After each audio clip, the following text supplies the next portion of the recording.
ride with me. All my girls with me.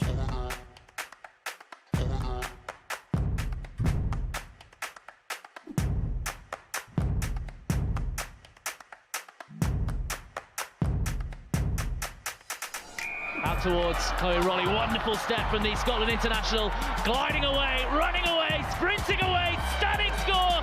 Lewis on the wraparound. This might work out for Thompson. They're going to put a little bit more on it, and then they're over. Large on the ball, lovely flighted pass, Tatiana Hurd with a straight line, streaking towards the try line in the opening minute. She spills away, dives over the line, wonderful fly from Tatiana Hurd. Megan Gunnar puts the afterburners on. Shannon Harris, 2-on-1 is Lydia Thompson. Oh no, you're not going to catch Lydia Thompson from there. Scott, oh, it's intercepted by Emily Serret. They won't catch Emily Serret from there. The long legs just eating up the ground. Oh, Chloe Rowley's making her way back, but she won't catch her. Emily Serret has been on fire. Carson again, she's having an absolute stormer of a second half. The Canadian international still going, gets the offload out. Lottie Clark bursts away from the tackles, gives it off. Carson again, looks around the outside, Packer for the hat-trick. What a score from Saracens. What a comeback. Ride with me. All my girls with me. Ride with me. Turnover by Malloy. And McDonald sets off. Claudia McDonald. Mack is back and in fine style. Oh, it's a fine strike.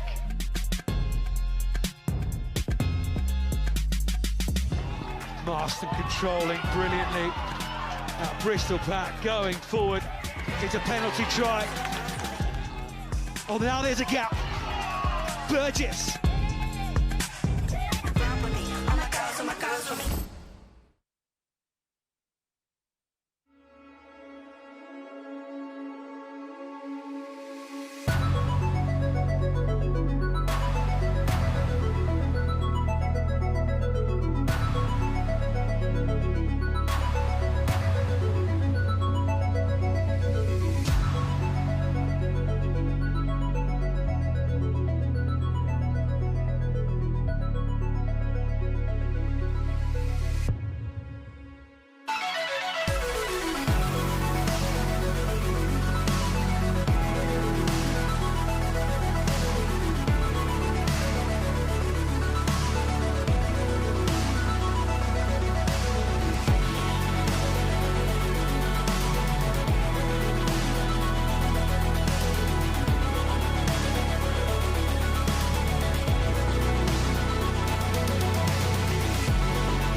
Hello and welcome back to Loughborough University. My name is Rosa, Serret, presenting to you live from LSUTV for round 8 of the Allianz Premier 15s game between Loughborough Lightning and Exeter Chiefs. Now, the last time that we were here, we were actually across campus at the stadium where we saw Loughborough dominate their game against DMP Durham Sharks, but this time we are on the Rubber Crumb, the hub, the home of where Loughborough Lightning train and develop their team. Now, luckily, ahead of today's match and throughout today, I've got the help of our lead commentator, Sam Peters. You're back, but no moustache. Where has it gone? Yeah, hi Rosa, great to be back. 1st of December came around and my mum had donated money for me to shave it off, so I couldn't really disappoint her. Very breezy day today, very cold, a lot of wind, should be a good game. Yeah, absolutely. Well, we'll just have to wait till next November to see the moustache make a return. Are you not cold? I didn't realise how much insulation I was going to be losing, especially with the haircut, but it's one of those things and we adapt. Yeah, absolutely. Well, ahead of today's game, of course, we know that some of the games today have been unfortunately postponed due to coronavirus, but there are still some games going on today, so let's have a look at what's going on. So, Sam, I mean, conditions today, good, bad? Yeah, well, there's a lot of wind coming from the Rigrat end towards Towers, which is definitely going to make for an interesting kicking battle between the two. A lot of territory, and fortunately the rain stayed away this time, so hopefully we'll see a lot of good ball security. Yeah, well, luckily the matches that have been postponed, they won't have to worry about the rain today or the wind. So let's take a look at today's fixtures. So at 2 o'clock today, we have got Bristol Bears against Worcester Warriors. At 2:30, we have got Sale Sharks against Wasps. Of course, Wasps looking to continue their winning streaks, their winning runs throughout this league. And then, of course, we've got the Exeter Chiefs and Loughborough game happening at 3 o'clock, the last one. So we'll be able to get some scores through from all of them today. And by the end of today, we'll know the change of the league table. Now, both matches that aren't taking place today is Gloucester against Durham Sharks, and the long-awaited, the very exciting Harlequins and Saracens is postponed until January. But I mean, it's going to be interesting. Sam, is there any matches today that you're looking forward to? Yeah, well, I think it's definitely a shame that some of those matches aren't happening, but the unbeaten teams get to stay unbeaten for another week, which they'll take great pride in. Bristol Bears, Worcester Warriors. Bristol have one of the worst defensive records in the league, so hopefully they'll be looking to shore up their defence against Worcester. And equally, Sale didn't play against DMP last week due to that postponed game, but they should be hoping to take some of their positives from their first ever win against Worcester. Wasps beating both of these two teams in consecutive weeks, so they'll be hoping to continue that winning run. Starting off with, let's take a look at the highlights between the Exeter Chiefs game and Wasps. Wasps arrived at Sandy Park looking to get back to winning ways. It was a perfect start as well. The Chiefs line-out didn't find the intended target, and Claudie MacDonald was on hand to collect. She looked around for some support, didn't have any, so kept on spinning and wriggled her way over the line. Conversion nailed by Meg Jones. We've got used to Patricia Garcia giving us something quick and clever, so a little pick-and-go try to get the teams level was just about on point. The Chiefs had won their last 2 games, and Gabby Cantora's boot put them level in this tie. Then it was the time for the forwards to set to work. The pressure eventually telling as McKinley Hunt went over. Cantora again adding the 2. 14-7 to the hosts. We were level by the break though. Maud Muir crashing over right under the sticks. Jones's aim steady and true once more. 14 all. Whatever was said in the away dressing room had the desired effect. A dispatched penalty immediately in the second period gave Wasps a lead they did not relinquish. 10 minutes to go, they found some magic to take them home. Ellie Kildunn spotted some space out wide and chipped the ball forward. She had no right to get onto the end of it. However, an untimely slip from the fullback meant that Kildunn had the freedom of Exeter to run the ball home. A perfect afternoon with the boot for Jones. Chiefs desperately tried to close the gap. Fantastic defensive work here from Abby Dow, preventing Janine Duncan from advancing towards the Wasps' try line. The Exeter Chiefs' winning run was ended. Wasps ladies up into 4th on 20 points. Sam, I mean, Wasps are clearly showing their strengths in the league so far. When you've got the likes of Ellie Kilden, Abby Dow just sprinting across the field and getting those tries in. Amazing defence team as well. They must be incredible. Yeah, they're really performing early on in the league, but for Exeter, it was actually a really solid performance from them. They had a bit of a slow start in the first half, but they came into it finishing and creating opportunities. Finished the first half 14-0, as we saw. However, they just couldn't continue that momentum in the second half. You're about to get hit. Sorry. Of course, they're in the middle of training. They've got to get it in. Got to warm up. But yeah, as we saw, Meryn Doidge just misjudged that kick from Ellie Kildunn, which was the turning point in that game. But there are a lot of positives for Exeter in that game. They're really showing that they're coming together as a team. Yeah, and both of the scores between both the matches, between Loughborough and the Exeter games with the Wasps, 14-24, 21-10. I mean, they're both very similar. What do those scores mean for the ability of both the teams today? Yeah, well, we've seen Exeter going from strength to strength. Although, you know, on paper they've only won 2 games this season, I don't think that's representative of what kind of side they are. Both teams have a host of international talent, so that should make this game a very interesting one to watch. Yeah, and of course we know that Loughborough had a very tough game against Wasps last week, so let's take a look at the highlights. Fans returned to Twyford Avenue for the eagerly anticipated clash of Wasps and Loughborough Lightning, the two sides jostling for 3rd spot in the Allianz Premier 15s table. It was 4th placed Wasps who were quickest out of the blocks, one of the league's most dangerous back lines relishing a penalty advantage and setting loose Abby Dow. Helena Rowland put in a storming try-saving tackle, but the Wasps' reinforcements were quick to arrive, where they were slowed, but ultimately unstoppable. Their forwards' patience was rewarded, and Red Rose Harriet Miller-Mills drove over to open the scoring. It wasn't until the 27th minute that Lightning were able to strike back, a period of sustained pressure during which the visitors were deemed held up over the line, resulted in a 5-metre scrum. Wasps had defended valiantly and withstood 7 physical phases. But Rowland immediately spotted an overlap out wide during the 8th, where she found Scotland's Rona Lloyd.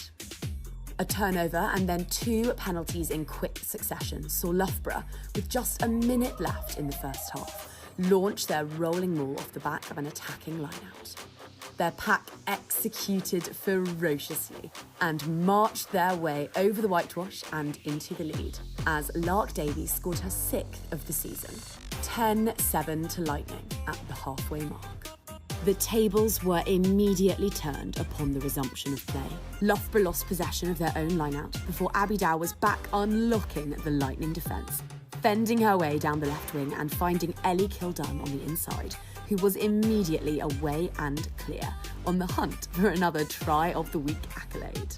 Meg Jones added the extras, 14-10 to Giselle Mather's side. It was 25 minutes of end-to-end rugby before another score materialised, and Kildunn was, yet again, at the heart of it, leading the chase for Jones's grubber deep into Lightning territory, where Wasps' discipline won them a penalty and the opportunity to extend their lead off the back of the ensuing lineout. Their forwards rose to the occasion and Rowena Burnfield powered over from close range. Jones slotted the conversion to maintain her 100% record off the tee for the afternoon, a record which would stand. 21-10 was to be the final score. With the victory, Wasps leapfrogged Loughborough Lightning into 3rd place. A good day's work for the women in black and gold. Okay then, well, let's have a look at the state of play so far in the league table. Let's see where all of the teams are so far. So, of course, we know that there will be a 2-week delay between the Saracens and DMP Darmstadt scores, because, of course, they are not playing due to coronavirus reasons. So we will start from the top. Of course, Harlequins are there sitting at 35 points. Saracens just sitting below that on 30. And of course it's going to be a battle for the top 4. So we've got Wasps sitting at 3rd place on 24, but Loughborough also sitting on 24. Gloucester Hartbury not that far away, probably looking to see if they can get into the top 4 position as well on 20 points. Exeter Chiefs and Bristol Bears on 11, Worcester Warriors on 6, South Sharks on 5, and DMP Durham Sharks still trying to make their way in the league, still on no points.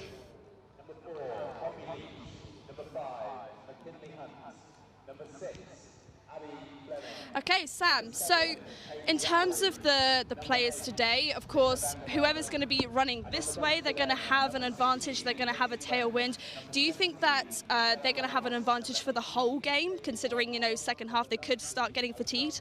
Yeah, I think the first team will definitely have a bit of an advantage. They'll come, you know, fresh, full of fitness, full of energy.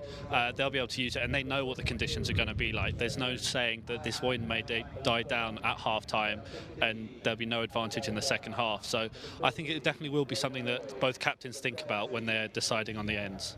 Yeah, and I know that you've been looking at some attacking patterns of Loughborough Lightning so far within the league. I mean, what have you spotted from them so far? Yeah, so against DMP Durham Sharks, we saw Loughborough employ a fair few techniques, but one of the main one was sort of passes to forwards hitting a crash line. So we saw the Rachel Malcolm try, Helen Nelson fires one across the defensive line and she takes it, bodies hanging off her all the way over to the line for a great score. And this was repeated, numerous times during that game, and we've seen it since. So the next one we saw was Ella Virvas picking it up from the base of the run. She then uses this, fires the ball flat as you like, straight across the defensive line. Helen Nelson just unable to hang on to it, but I think that would have been a certain try. She had the momentum, she had both defenders beat, and she would have been over the line for what probably would have been 21-0. Then we see it employed again in the second half. Serret Svoboda with a big carry totally changes the momentum of what was happening, because Loughborough were actually being pushed back by DMP Durham Sharks, and they go on from that move. They take it left, few phases, and then bring it all the way back straight to Rachel Woozy, who's able to just waltz over the line, and then finally Datisha Harper. She had another big carry. However, Helen Nelson then it's picked up, fired out wide. Anya Richmond not able to hang on to it, but we'll see, she's starting today, so we'll see what she can do today. Yeah, absolutely. And I mean, predictions for today's game? I think it's going to be incredibly tight. As we've said, both teams with hosts of international talent and experience, and obviously Emily Serret just been inducted into the Team of the Decade, which is an incredible achievement for her, so she'll be looking to back that up with a performance on the pitch today. Yeah, absolutely. We are really looking forward to their performance. Now, ahead of today's game, we caught up with the head coach from Loughborough Lightning, Rhys Edwards. We'll see what he says ahead of today's game. Thank you very much for talking to me ahead of today's game. On home ground, is it good to be here? Yeah, it's been we've been at the stadium the last couple of games at home, and that's been a great experience. But we do like this pitch. It's been really good to us in terms of the way we want to play, and it's actually quite nice to be back home, home, I should say. But tough game last week against Wasps, but it's certainly nice to be back on this pitch. Yeah, and last weekend, of course, it was a tough game against Wasps, but it was almost as if the team knew it was going to be a tough game. I mean, were you happy with the performance? That's a great question. I think the key bit for me before answering that really is every game's tough now. The purpose of this league is it's developed, it's got more competitive, and Saturday for me was probably a great example of what this league's now become. Obviously, unfortunately, we were on the wrong side of the result, but it certainly wasn't through any of the sort of initial way we wanted to play. We were quite dominant in aspects of the game, and actually at one point it was sort of 50-50 which way was going to go. But as we showed, a couple of mistakes, and you get punished at this level now. So certainly some lessons for us to pick up from last week and roll into today. Yeah, and now that you've got Amelia Harper and Abby Brown back from injury, how much of an impact will that have on the team? Yeah, both great players. Amelia's been part of the squad for a couple of years and doing really well. Abby's a new addition this year, and we've certainly missed her ability out in the back line. But it's a sign of where this squad is. We've had some really tough selections to do this week, and some really great players who've been playing well have unfortunately missed out. But that's a sign of where we are and the competitive nature of training and the games. And actually, we can pick a team to go and do a job today, hopefully. Yeah, and of course Exeter didn't play last weekend, so they've had a week off. Do you think that them coming in fresh for today's game is going to affect the game at all? It'd be a good test, wouldn't it? I think obviously a rest off, it'd be good for the body in the physicality game like rugby, but at the same time they might be a little bit rusty as well. So we're pretty focused in terms of the job we need to do, and starting well for us is important anyway. So if we can get control of the ball and start with the tempo and the accuracy that we know we can, then it doesn't matter who we're playing against. We know it's going to be a good performance. Yeah, and of course you've got Saracens next weekend. Are you looking forward to it? Yeah, obviously playing Saracens is always a big game, and the last 3 or 4 games against us, I've always gone down to the wire and be really close. So it'll be a great spectacle of rugby. But today it's important that we sort of get back on the horse and get a performance in ready to roll into next week. Yeah, today's going to be a good match, and hopefully the rain holds off for all of them. I mean, if it does rain, is it going to be an advantage to Lightning, or? I think the pitch, the pitch is pretty good in any conditions. So our ability to play is probably more important. Nobody likes to play in a wet and windy game, but I think it'll just be about focus and then keeping control of the ball and playing in the right areas, and hopefully then we can capitalise on that. Yeah, absolutely. Well, good luck. Thank you so much for talking to me today, and I'm looking forward to see what happens. You're welcome. Thank you. Thank you. Thank you. Welcome back to Loughborough University. I'm joined here with Jenny Maxwell, Loughborough Lightning and Scotland's scum half. Jenny, pleasure to have you here with us again. Thank you. Thanks very much for having me back. We'll just go through the line-out. So we'll start with the visiting side. The front row made up of Sachiko Kato, Emily Totosi and Laura Delgado. Coming at lock, we've got Poppy Leach and McKinley Hunt. Abby Fleming, Kate Zachary and Lynn van der Velden make up the back row. Yeah, and I'll go through the Lightning forwards. We've got huge experience in the front row. Katie Trevarthen at number 1, Lark Davis at 2, Dalika Menin at 3, Courtney Holtkamp at 4, Anya Richmond getting a start at 5, Sarah Svoboda at 6, Amelia Harper getting a start today at 7, and Rachel Malcolm at 8. In the backs, Patricia Garcia starting 9 for the Chiefs, Taylor Black at 10, Garnet McKinder and Lottie Holland on the wings, with Gabby Cantorna and Lauren Cattell in the centres, Merrin Dodge sitting at the back. Yeah, and Megan Davey getting another start today at number 9 for Loughborough, with Helena Rowland at 10. Ellen Ramsbottom holding her place on the wing at 11, with Helen Nelson at 12 and Emily Scarrett at 13 in the centres. And then we've got Rona Lloyd at 14 and Abby Brown making her return at 15 today. Replacements, we've got Daisy French, Michaela Roberts, Kaylee Armstrong, Alex Powell and Ebony Jeffries for the forwards for Exeter Chiefs, with Fionn Lewis, Flo Robinson and Neve Terry.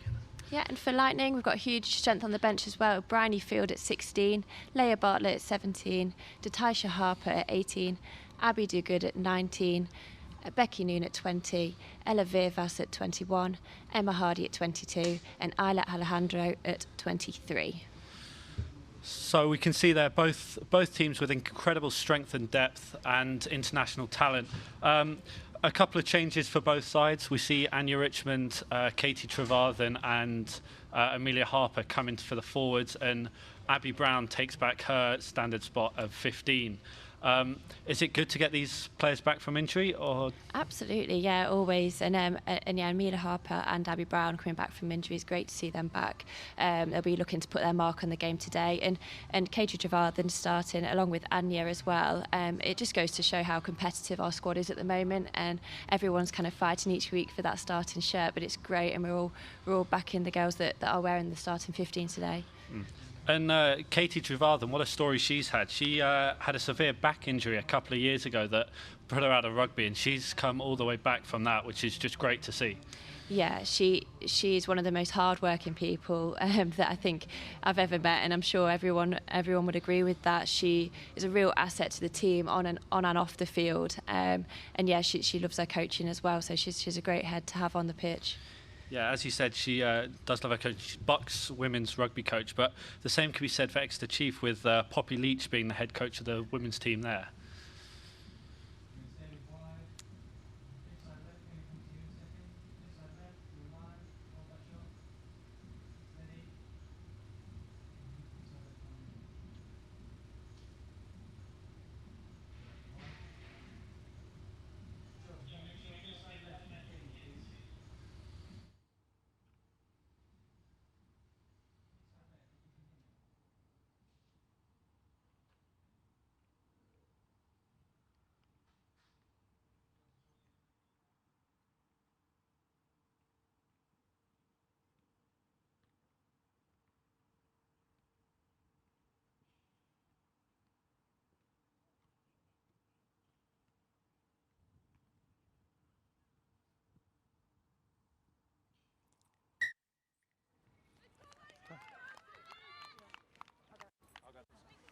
Jenny, we can see the wind's starting to pick up down there, blowing towards the tower's end. How do you think that's going to play into both teams' strategies? Yeah, it's going to play a huge part, I think. And yeah, if you've got the wind in the first half, we're definitely going to see the ball going to the boot a little bit more, I think. It's a funny old wind here at Loughborough. It is quite changeable. So we'll see if the wind remains in that direction for the full game. But yeah, it can be changeable here. So it's definitely going to be something that both teams are going to have to manage at some point, I'm sure. Today's game being overseen by Harry Walbaum, with Owen Taylor and Catherine Ritchie as the assistant referees. John Petzing is the fourth official. Just seem to have a couple of technical difficulties there. Yeah, it's going to be a really exciting game though today. I'm really looking forward to this one. But here we go as Helena Rowland gets us underway with a long kick against the wind, which is great to see early on that she's just showing that wind means nothing to her. As Exeter take this in. Poppy Leach now takes them outside of the 22.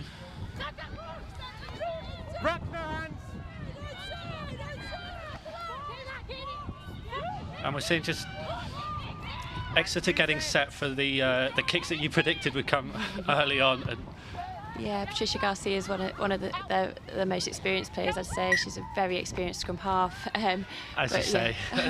Commentators curse, like you say, putting it out on the full there. But yeah, we know she likes to box kick, and it's a tool that we've seen them use in their previous games. And you can just see the wind definitely catching that ball and just taking it a few extra metres that maybe she didn't anticipate. But Lark Davis now with a great throw to Rachel Malcolm. And now it'll come out the backs. Miss pass to Emily Serret.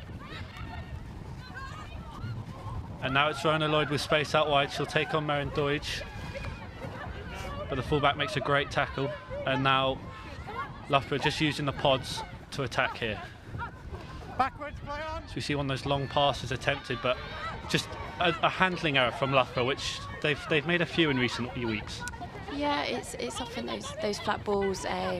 Timing is key on those, and they're so dangerous. But yeah, especially with a little bit of wind as well, we're bound to see a few errors.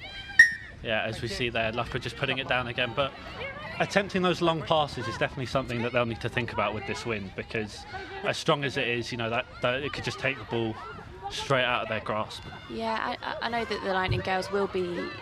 They're going to be ambitious in their attack. They like to play with ball in hand. So yeah, we'll just have to manage that as they go, I guess. As Kate Zachary with a great line there into Loughborough territory. And now it's out wide. Lottie Holland with the carry. And Loughborough showing some good line speed early on here. Yeah, Courtney really well off the line there, and a great tackle. Yeah.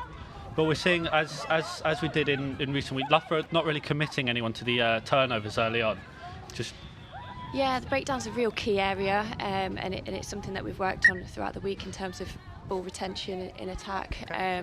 But yeah, Exeter really targeted Wasps' breakdown, and it actually threw Wasps off quite a bit. So I think that's something that we can anticipate when we've got the ball. But yeah, initially definitely looks like the Lightning Girls are just settling into the game. As another line-out win for that. Loughborough only went 73% in line-outs against Wasps, but it's been one of their areas of improvement recently. It definitely seems to be something they've worked on. Definitely, and if those two line-outs we've seen already, really clean. So yeah, hopefully we can continue in that vein. As Loughborough now trying to build out of their own 22. Always inside. Hold in front. And Don't. that ball just getting caught up in the wind, but still great distance from Helena Rowland to clear her lines there. Yeah, she's got a hell of a boot on her as Helena. She's got some real distance, and yeah, she's showing it there, like you say, into the wind. A real good exit for Loughborough. Just relieving some pressure.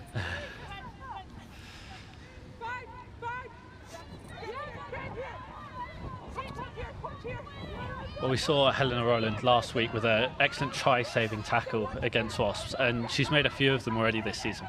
And that one just goes, as that line-out just goes over the back. You can see the wind definitely catch that from our position, just moving from right to left. Yeah, and definitely. A clearance kick, but Rona Lloyd using the touchline there but Maren Deutsch with a great carry. Yeah, good fend from Maren there as well. Rona just trying to get under that arm. Yeah. One of the great tools for a winger, the touchline, just to try and force their opponents to out there. As now Exeter just with a pass slightly back behind the player, as Lottie Holland now tries to make up those metres again.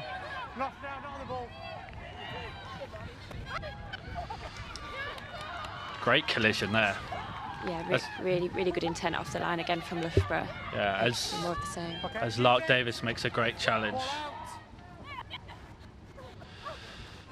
And now out to the backs. Merrin Doidge picks up and she's off against Rona Lloyd again, who brings her down, this time on the 50, on the 40 even. Oh, that's a great hit by Courtney Holtkamp. And then again by Rachel Malcolm. Loughborough flying up out of the line in these early phases. Yeah, and they've won the turnover there from the knock-on. So yeah, really good result and good defensive set from Loughborough. They've got real energy about them, haven't they, in that defensive line at the moment. We'll see what they do from this free kick. As we can see in these COVID rules, knock-on here just means a free kick rather than a scrum. Is this a useful tool, being able to take it quickly, or is this something that the forwards are missing out on having scrums? I think all the players are kind of adapted to it now at this point in the season. It's definitely changed the game a bit, but the referees are quite keen to get the defence back 10 metres, so it's not always being able to be taken super quickly. But yeah, it's definitely taken a bit of getting used to, but we're getting there now. Yeah. As then again, another big kick from Helen Rona, but she manages to find touch just before the 22, and I think the wind definitely held that one up again. But she's definitely playing into the wind here and using it to her advantage. Absolutely, and we've seen the ball go to the boot a few times from Loughborough already, like you say, going into the wind. So yeah, I'm sure we'll see more of the same because it's working for them at the moment. Sorry, both of you, sorry. As Harry just having a couple of issues with his mic, it seems. Thank you. Exeter only committing 5 to this line out, leaving themselves a couple of options out the back for carries to try and build themselves either for an exit or a long kick.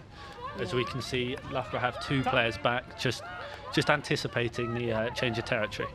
Yeah, we see. They've gone to the front there. We've seen that from them once before. They do have variety in their game, and it's something I saw Susie Appleby talking about in the week as well. So yeah, we'll see them mixing their forwards and with their backs quite a lot, I think. As we say there, the long kick coming in and getting a favourable bounce as Abby Brown, instead of going for long, she goes for a chip and chase, and she'll recover that brilliantly. Now she's got support, good clear out by the Loughborough Lightning players. And now Menin back to Roland. She'll give it long to Rona Lloyd. Up against Garnet McKinder. Tries to stay in bounds and will do. But Susie Appleby, great sevens coach, and a lot of her players have sevens experience. How important is that to Exeter's sort of playing framework? Yeah, I think it would be really important, and we know that they've got some really dangerous players in their back line, as have Lightning, and we've seen them finding a little bit of space on the edge already, even when passes haven't been going to hand. So yeah, I think in terms of the free-flowing nature of the game at the moment, it would serve them well. As Loughborough now approaching Exeter Chiefs territory, Lark Davis just takes this one in, and now Emily Scarrett will give it to Sarah Svoboda. Looks for the offload but can't quite get it away on those choke tackles. Now she'll go wide again. Helen Nelson out the back, Abby Brown. She'll cut inside, she's got some space, just breaks one tackle, looks to break another and is brought down on the 10-metre line. Now we've seen Sarah Svoboda and Dalika Menin be so important in recent weeks, making numerous line breaks and great running lines. As we see one of those flat passes straight across the line there, and it is Dalika Menin, and she's off. She's got an option on her left, doesn't choose it. Amelia Harper now receives the offload, and Loughborough attacking the Chiefs line for the first time today. So Svoboda, good pick up off the ground, but unfortunately that ball goes down, and that's another of those Loughborough handling errors in a crucial point on the pitch. Yeah, we saw a little bit of that against Wasps, and it's something that we've reviewed, so Loughborough will be disappointed to lose that ball there. And there comes the box kick from Exeter, which they do so much. And what a change of field position that is, as that ball runs all the way through into the try area. Abby Brown just taking her time here. But what a line by Dalika Menin, and a great broken tackle. I think she just had Ellen Ramsbot on her left, but I don't think she saw her.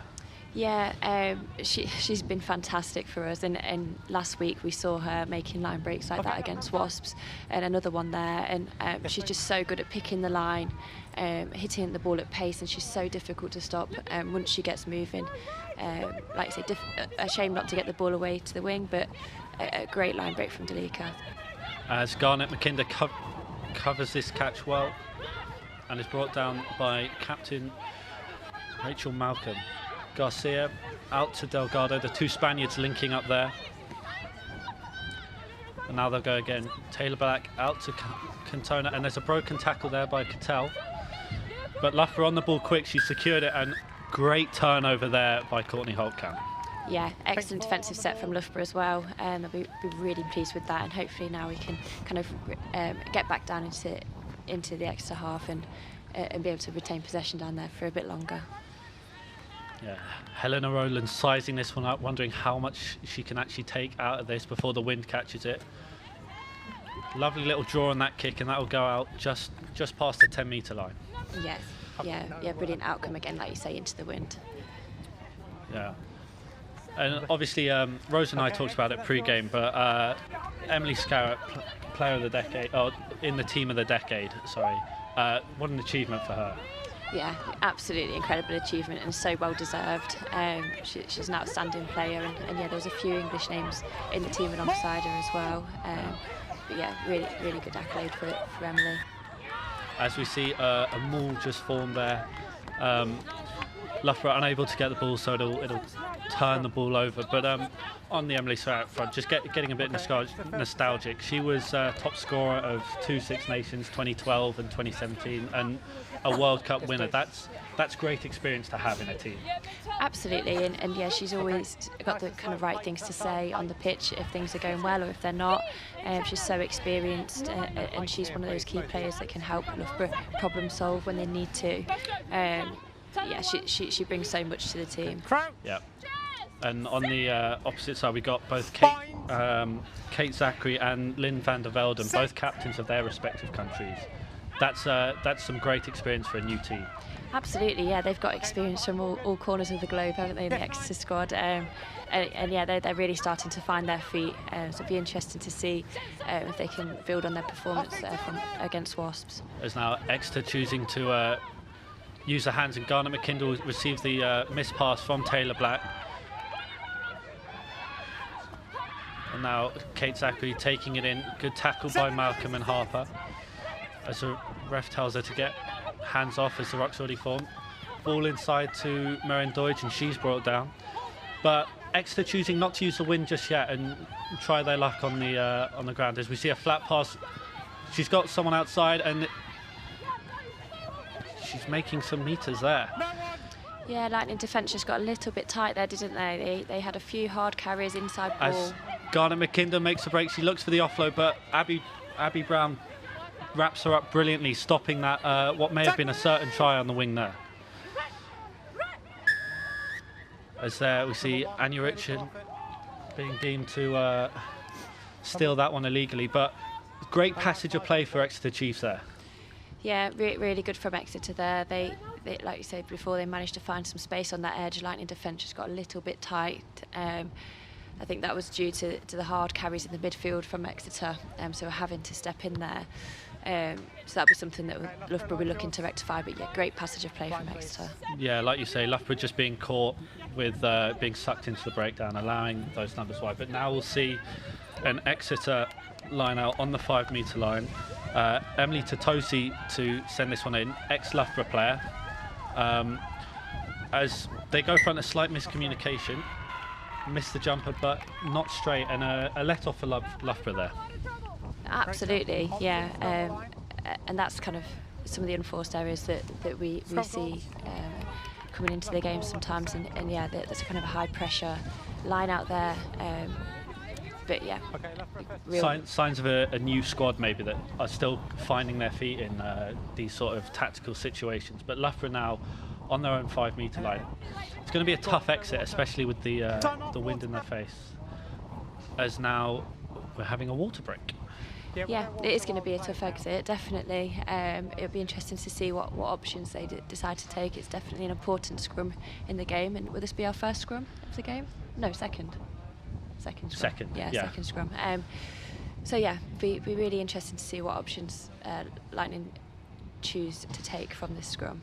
But we've seen early on a lot of phases around the midfield, but not much. Loughborough have had one spell in the Exeter Chiefs 22. Exeter have had one spell in the Loughborough 22, but both times we've seen just mistakes coming in and affecting the game. But is it obviously this will be something they're working on the entire time? But how do you think that Loughborough are going to approach this exit? Well, we've seen them use the boot a fair number of times already, and it's been really successful for them. Emily Scarrett's kick rolled into touch, putting them in a great position. And we've seen kicks to touch as well from the penalties. But so it's definitely a good option, and they've been kicking a lot in these early stages. So yeah, I imagine that might be what they do, but I know that Loughborough are always ambitious. So if the opportunity is there to attack ball in hand, I'm sure they will take it. Yeah, like we said, three changes to the Loughborough pack, with Anya Richmond making a start today instead of Abby Duggett. How important has she been so far in coming off the bench? Oh, she's been hugely important, and she's been really good for us as well. And she's one of our younger players. She's come through the kind of college system over at Loughborough College, and she's really come into her own this season. She really has, and we've seen her kind of making line breaks, tackles throughout the games that she's come off the bench. So she's been hugely important, and she deserves her start today. On the Exeter side, Sachiko Kato comes back from injury, Japanese prop. She's played all over the world. Susie Appleby saying that she didn't know much about her before she came, only what she'd seen on video, but she's been massively impressive so far this season. Yeah, Scotland played Japan actually last season or the season before, but yeah, and they were a really impressive squad, so she'll bring some good experience, I'm sure. It's now only the second scrum of the day. Set.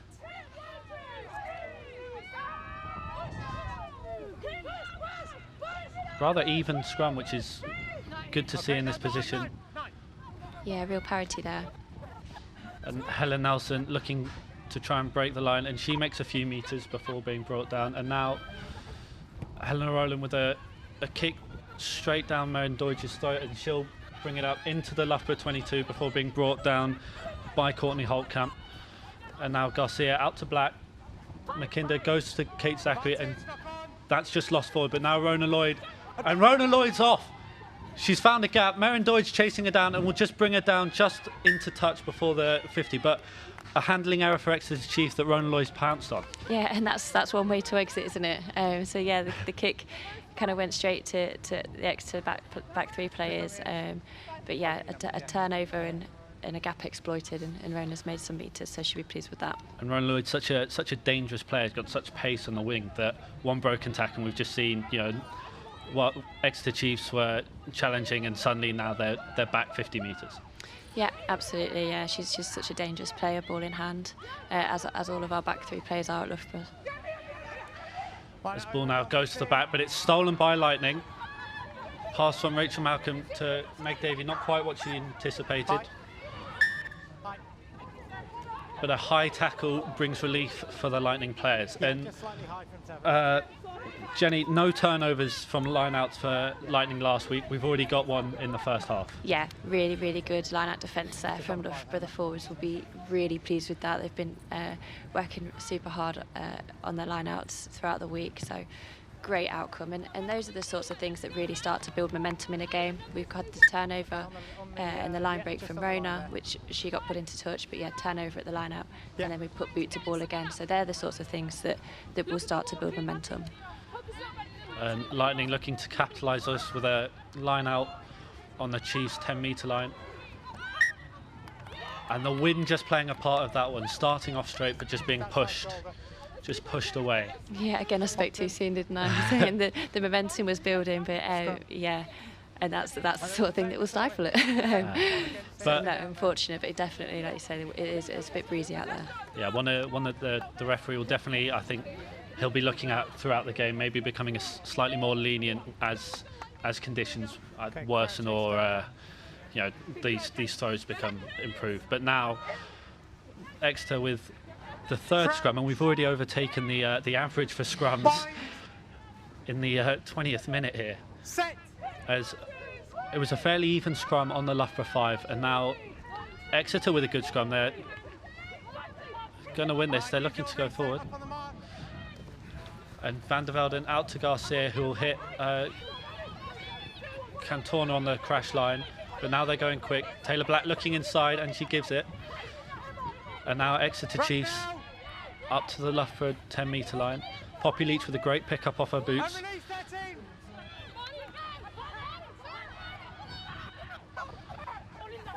And now Zachary will take it in. Loughborough have got players on the ball, and they'll be rewarded with a great turnover. Yeah, again, a really, really good defensive set from Lightning. They'll be so pleased with that turnover. Just patience in defence and taking the ball when the opportunity arises. Sarah Svoboda doing really well to get over the ball as soon as the tackler hit the ground. We've seen numerous turnovers from her in recent weeks as Helena Rowland looks for touch. She's not going to get it, but she is going to force an error from Exeter Chiefs with a knock-on. And a bit of a reprieve for not finding touch, maybe. Definitely, in some good meters. They've kind of retained ball, so they'll be pleased with that. As Megan Davey with the tap gives it to Courtney Holtkamp, who will look for contact. And she didn't have support with her. Yeah, kind of a little inaccuracy at the breakdown there, isn't it? And that's something that crept in against Wasps, and Loughborough have worked really hard on in the week, so we'll be looking to rectify that. As Gabby Cantona looks for touch, Helena Rowland with a hopeful jump to try and stop her from going out, but she's a couple of feet short. And that was another maybe unforced error from Loughborough, just not having enough supporters with the ball carrier. Yeah, absolutely, and you know, kind of looking after the ball in contact starts with the ball carrier and then the supporting players. Absolutely. So not sure kind of what happened there. We're a little bit far away here, but yeah, it'll be disappointing because that's another momentum opportunity kind of gone. With Poppy Leach taking that line out, and Exeter now with the advantage, with the Loughborough backline being offside, covered by Abby Brown, but they'll come back for the advantage, and that's just one of those little tactical kicks that we'll see. Hoping. Yeah, it's a free play, isn't it? Essentially, if you've got the penalty advantage, you can kind of try what you want to try if there's not many options on. And yeah, a little chip over the top, no joy, come back for the penalty. As 22 minutes into this game, we're still scoreless, and this is, you know, probably what we predicted, a good match between two very similarly matched teams. Yeah, and again, I saw in Susie Appleby's interview in the week that she kind of said that we have a similar style of playing Loughborough and Exeter, and we're kind of seeing that, aren't we? It's a bit of an arm wrestle at the moment, a lot of play kind of in the middle of the pitch. A great penalty kick there, right into the corner, using the wind for Exeter Chiefs, and they'll look to redeem themselves for that last mistake as that ball goes to Kate Zachary in the middle, and a good counter move from Loughborough straight off the bat. But now Exeter Chiefs set, they're looking to make meters. Being told to use it, they only have one of those now due to the new rules. Garcia taking her time, and that's a big carry by McKinley Hunt. Poppy Leach now with the little pop pass. She's stopped in her tracks. And now Exeter into the Loughborough 5-metre line. Garcia looking if she wants to switch directions, and she will. And we've seen that a lot from her as such a versatile and attacking 9. Yeah, she's got real experience, and she kind of knows exactly what she's doing at this point in the game, and at this part of the pitch, should I say. So yeah, she's just pulling the strings there at the back, isn't she? And Cateau with a big carry, just moving them forward. But now Loughborough's defence really coming into its own, just pushing the Exeter Chiefs pick and goes back a bit. As that's a great tackle by Lark Davis just to stop them again. And they'll keep using this this pick and roll until, what a turnover. Crucial turnover that is, brilliant turnover for Loughborough, and they'll take huge confidence in their defence from that. And that's just Sachika Cateau just coming off her feet at the breakdown, sealing the ball off. But that's forced by that Loughborough pressure. If you're constantly getting in and forcing those turnovers from the Jackals, Exeter's got to do something to stop it. Absolutely, absolutely, and yeah, and it has to be done legally as well. And the breakdown is such a hard thing to referee, and every referee sees things slightly differently. So yeah, you've just got to take what you can get. Oh, winner they 10. Timing, yeah. There's now the referee making sure that Exeter Chiefs are 10, but this one goes to the back. Yeah. It's not straight, it's ended And up right in deemed the player's hands. Referee Okay, spelling it out for us there. It's just not Still straight, and Exeter choosing the scrum over the line out this time. Yeah, I think they did that last time, didn't they, as well? Went for the scrum. Yeah, Exeter. Yeah, shame that line out wasn't straight. But I think we definitely saw the wind take that on, because it started off almost at the Exeter side. It came all the way across. So I think it's definitely going to be something that the referees are going to talk about at half-time and come out maybe with a game plan to help both teams rather than stop-start rugby. Yeah, there definitely are ways in the line-out that you can combat that as well. Obviously, I don't know where that I kind of missed where that ball was aiming for, but whether you go for slightly shorter throws. As Lynn van der Velden takes it blind from the base of the scrum, making good ground into the Loughborough 22. Garcia out to Black, dummies and takes into contact to fellow Canadian Delika Menon. Incidentally, both of those players won the Young Player of the Year award for Canada. Delika Menon in 2013 and Taylor Black in 2017. Well, some really real pedigree out there today, isn't there? Lots of Canadians as well. As now McKinley Hunt takes that one in, and Garcia looking to go quickly, and she will to Kate Zaku. Big collision there with Sarah Svoboda. Yeah, excellent tackle, real good technical tackle. Let her go. However, not rolling away, and now Garcia taking it quick, running into Delika Menon. Referee not playing advantage for not 10, but a try for Exeter Chiefs. Yeah, all from kind of discipline there at the breakdown or not rolling away, but we see Patricia Garcia do that so much. She loves to attack and she loves to take penalties quickly, especially in that area of the pitch, and she will do that and try and catch teams out, and it worked for them there.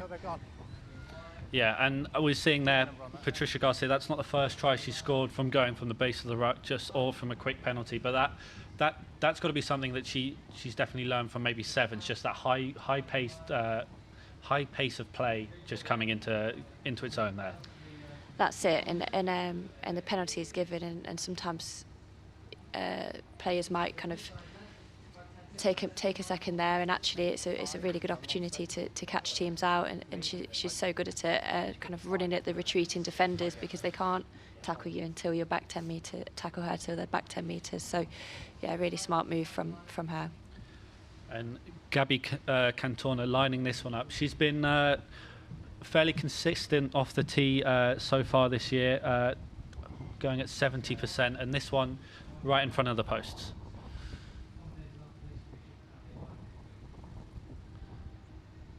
And that it's gone straight through the posts. Yeah, good strike from Gabby there. Really interesting to see this battle at 12 today, with Helen Nelson and Gabby Cantona. I think that'd be a really interesting one to see how that plays out. Yeah, and Yeah, okay. we saw that try all coming from a big contact, but Sarah Svoboda just being caught the wrong side of the tackle, and Exeter Chiefs going over, just trapping her in the breakdown, and then obviously Patricia Garcia taking that contact, as now Garnet McKinder wins the aerial battle against Emily Scarrett, and Exeter Chiefs looking to build here. Yeah, we've seen them with some real variety in their play so far, haven't we? So it'll be interested to see. As Taylor Black chooses the territory option and tries to stick it over Helena Rowland's head, but she covers well. Now Abby Brown sizing up a kick, doesn't want it, gives it out to Rona Lloyd. She's got Emily Scout on her wing, chooses not to use her, and a good carry from Rona Lloyd there. Yeah, really good metres gained in that carry. And now Rachel Malcolm with the pickup and a little offload to Courtney Holtkamp. Loughborough clear this one out well, and they've got players back. Loughborough hold in front! Helena Rowland with a little stinger kick down the pitch. Marion Dodge covers it well, and now she's on a run across the halfway line and into Loughborough territory. But there we see Helena Rowland just keeping that kick low to keep it away from the wind. Absolutely, yeah, and finding grass as well, which is really important. They had 3 back there, but she still managed to find a bit of grass, which is good. Back foot! And now Exeter taking contact again. Little offload And that's a great steal from Amelia Harper in the tackle there. Great strength from Amelia, it's brilliant. As now Loughborough looking to counter. Sarah Svoboda with a big contact there with Kate Zachary, and Loughborough just securing that ruck despite Patricia Garcia's best efforts. Courtney Holtkamp with an excellent fend. And now it'll come back. Helen Nelson just choosing an option, and she'll go wide. But Loughborough doing a lot better to secure these rucks than we saw early on with an out-the-back offload by Megan Davey. And that's kicks charged down. Emily Scarrett covers well, looks for the fend, but just takes it in. And that ball looking... Referee just making it clear that it is a tackle and they've got to release the, let the player go to ground. And now Helen Nelson with a kick. She's looking for touch. Megan Doidge covers it well. Yeah, just struggling to get over that halfway line, weren't they, Loughborough then? So the kick definitely the right option. And yeah, great penalty there. Again from Loughborough to win. So hopefully we can get into Exeter's half. We're just struggling to creep over that halfway line. Yeah, agree. Yeah, we saw a change in momentum there for Loughborough just with that. They were going backwards and then the kick just changing it. Lynn van der Velden just receiving some treatment there, but she's now back on her feet and into the Chiefs line as Helen Rowland just can't find touch with that one, and Garnet McKinder covers it well. As now Lottie Holland looks to break. Tackle, and they'll continue to go wide. Back.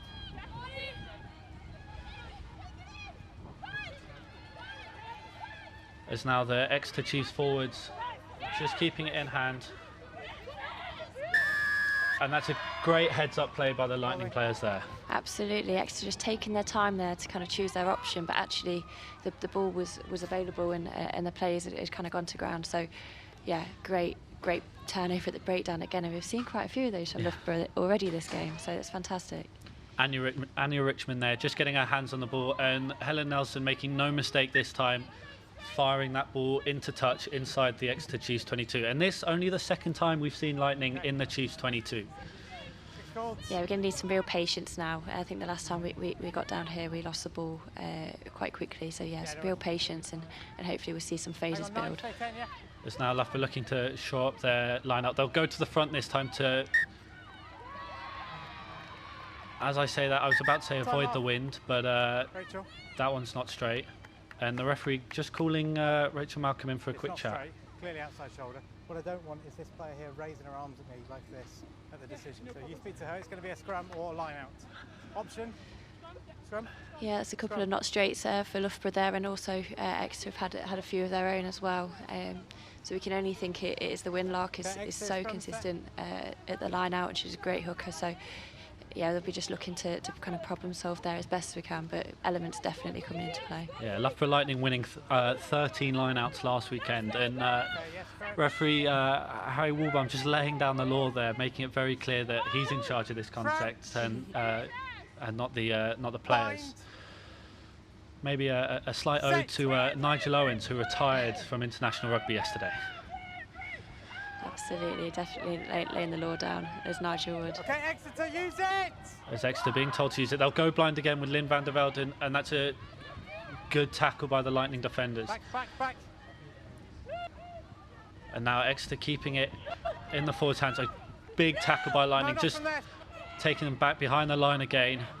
And now Garcia with one of those box kicks that you talked about, but Helena Rowland's under it, and she'll send it into the centre to Abby Brown. Checks her options and chooses to run it. Quick offload to Rona Lloyd, and she'll take it back the opposite way, breaking one tackle. As now that knee's down and the tackle's there. Menin offloads it to Harper, who takes it in. Exeter, off you come! She's on her knees. Yes, that ball was stripped after Amelia's knees had hit the floor there. So yeah, that's a penalty. Because the tackle was already deemed to be complete. Yeah, just we saw their knee on the floor, referee making it clear that the tackle's there, and I mean, maybe Exeter just not hearing it, but you know, it's a let off for Loughborough and extra few metres, but now the dreaded lineouts back again, and we'll with only a couple of seconds left in this half, we'll see if they can make the most of this one. And that one's away well. Garcia up quick. Now it's Nelson. She'll offload it just behind her supporting player. And now Roland out wide. Abby Brown just can't hold on to it as the ball now bouncing around on the floor. Okay, no advantage. And no advantage from just a knock on there from Loughborough. Yeah, Abby definitely found a little bit of space there, didn't she? But yeah, just couldn't quite hold on to the ball. It's good attacking shape from Loughborough there, just unfortunate. Yeah, but some good passage of play as there. Helen Nelson intercepts it. Last 7, good. And now Amelia Harper filling in at 9. Emily Scout looking for a kick, but deciding against it. Abby Brown with a great offload to Rona Lloyd, who steps Patricia Garcia, and now she's off. She might go all the way, and she will. What a try! Absolutely fantastic score from the Lightning girls there, all from a turnover. It's brilliant. Yeah, great interception from Helen Nelson, and then just to move the ball, the delayed pass from Emily Serret, and great footwork from Rona. That was outstanding try. Lovely footwork from Rona there, showing her sevens pedigree just to get around there. I could see Jenny just getting more and more excited as she kept 18 metres there, but what a try from Rona Lloyd. That was absolutely brilliant to watch. Just a change of momentum. Exeter looking to be quite set there, just going forward, taking it phase by phase, and then one mistake. We've seen, Loughborough pretty good at pouncing on these opportunities. Helen Nelson there with a great interception, offloads it. Abby Brown just holds her time, draws her opposite number, and gives it off to Rona, who finishes that try wonderfully.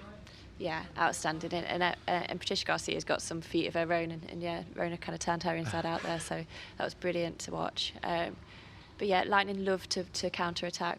Like I said before, we love to play ball in hand and kind of in broken play, and that just shows how dangerous they can be. Yeah, great heads-up rugby now, as Emily Scarrett on kicking duty today, and she'll slot that one. Yeah, great to add the extra 2 as well from Emily. Great conversion.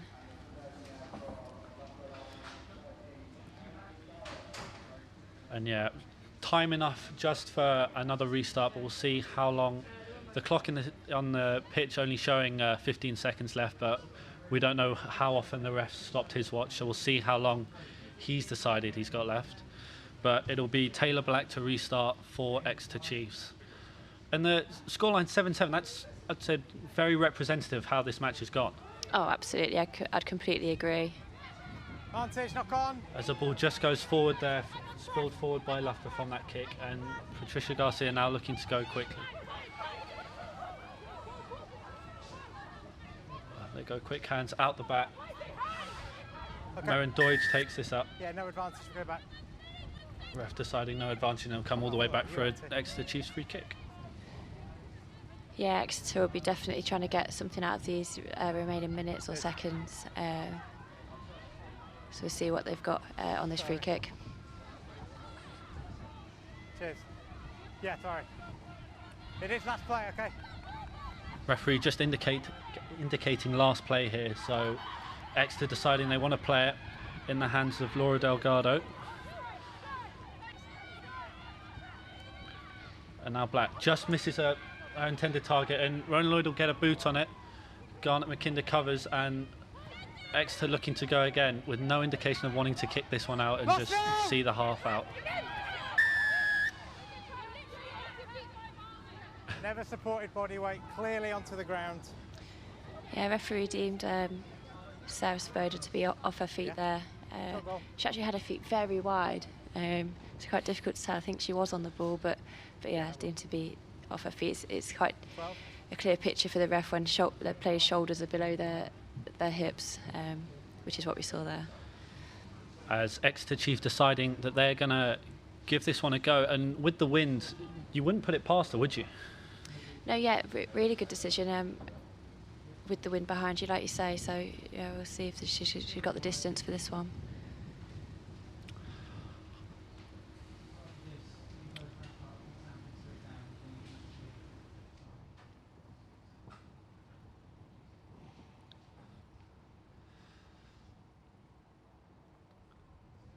But a wonderful first half so far, and we've seen back-to-back action. It's just been non-stop, and now Gabby Cantona lining this one up from the 40. It's a good strike, but this one will fall just short. Emily Serret covers and kicks this one out the back, and that'll be the end of the first half. But what a first half it was, Jenny.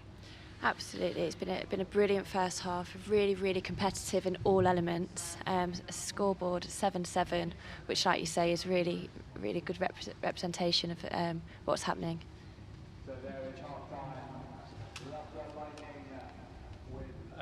Loughborough just coming off the pitch now. But Jenny, take us through what you saw in that half, and what you think both teams will be looking to improve on from their play in those early stages.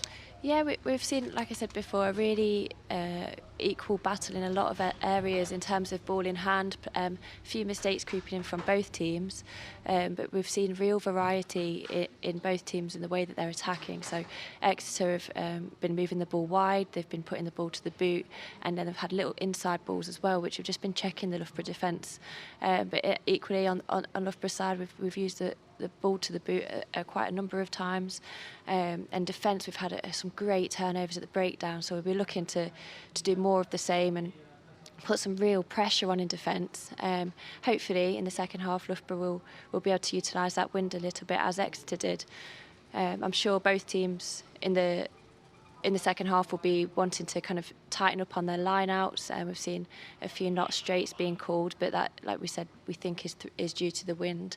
And Loughborough have had a couple of good line-outs as well. So yeah, I think more of the same, but definitely both teams are going to have to problem solve because it's such an even battle at the moment.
A brilliant first half between Loughborough Lightning and Exeter Chiefs. So a confirmation of those scores, 7-0. Sam, what are you making of the team so far? It's been an incredible game. Back and forth rugby from both teams. A couple of mistakes here and there, especially at line-outs, with both sides struggling to keep it straight in the referee's eyes.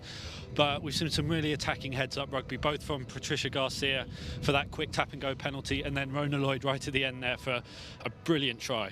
Yeah, and in the last minute or so, that was an incredible performance from her. She's had a really good day, I think. Yeah, she's been one of the standout players for Loughborough, making meters with every carry of the ball and just, making those tackles as well. She's forced Garnet McKinder and Meriden Deutsch wide and just stopped them from making ground, which has been great for a Loughborough perspective. Yeah, and I'm really impressed with Exeter's performance today. I mean, you've seen the ball down here the majority of the time. I mean, they're really attacking today. Yeah, well, we knew that would definitely happen with them having the wind in the first half. Obviously, this will probably be something Loughborough will look to utilise, but they've played incredibly well, showing their international talents off and just keeping Loughborough honest at the breakdowns. Yeah, absolutely. So 7-7 between Lightning and Exeter Chiefs. Let's have a look at the other scores up and down the country. So between Bristol Bears and Worcester Warriors, we've got 12-15, and Sal Sharks against Wasps 3-27. I mean, I'm very impressed with Wasps. We knew that was going to happen. Wasps are obviously a very strong team. Yeah, so Wasps keeping their winning record going by the looks of it. Obviously, we haven't seen anything, but I'd imagine Sale are putting up a good defence, but Wasps are just running around the outside of them. And as we said pre-match, Bristol, Worcester, great game, very tight, only 3 points in it. So both teams will think they can win this one. Yeah, absolutely. So, I mean, considering Loughborough Lightning, it's been a bit on and off for them all the way throughout this league. Do you still think that they're going to be strong going into the second round? Yeah, I think definitely coming back from the Christmas break, Loughborough Lightning they'll have areas to work on, but they've got a lot of positives. They've played really well in most of their matches, and there's only been a couple of scores in them, in the ones that they've lost. So definitely stuff to work on, but it's looking up for the new year. Yeah. And we've had a lot of scrums today, like more than we've seen in a lot of other matches going on. I mean, is this a good decision? Is this wise to do as many scrums as there has been? I mean, it's just the way rugby goes. Sometimes you get one scrum the entire game, and sometimes you get 3 within a minute. So I think it's good that the forwards are now, they're getting a workout, and especially in the conditions, it's good to keep moving, good to put a lot of effort in. But the scrums are evenly matched today, which is a really good thing to say, because it's making it quite tight between the two sides, and it's great to see. Yeah, absolutely. We're going to take a quick break, but you guys can have a look at what LSUTV is about here.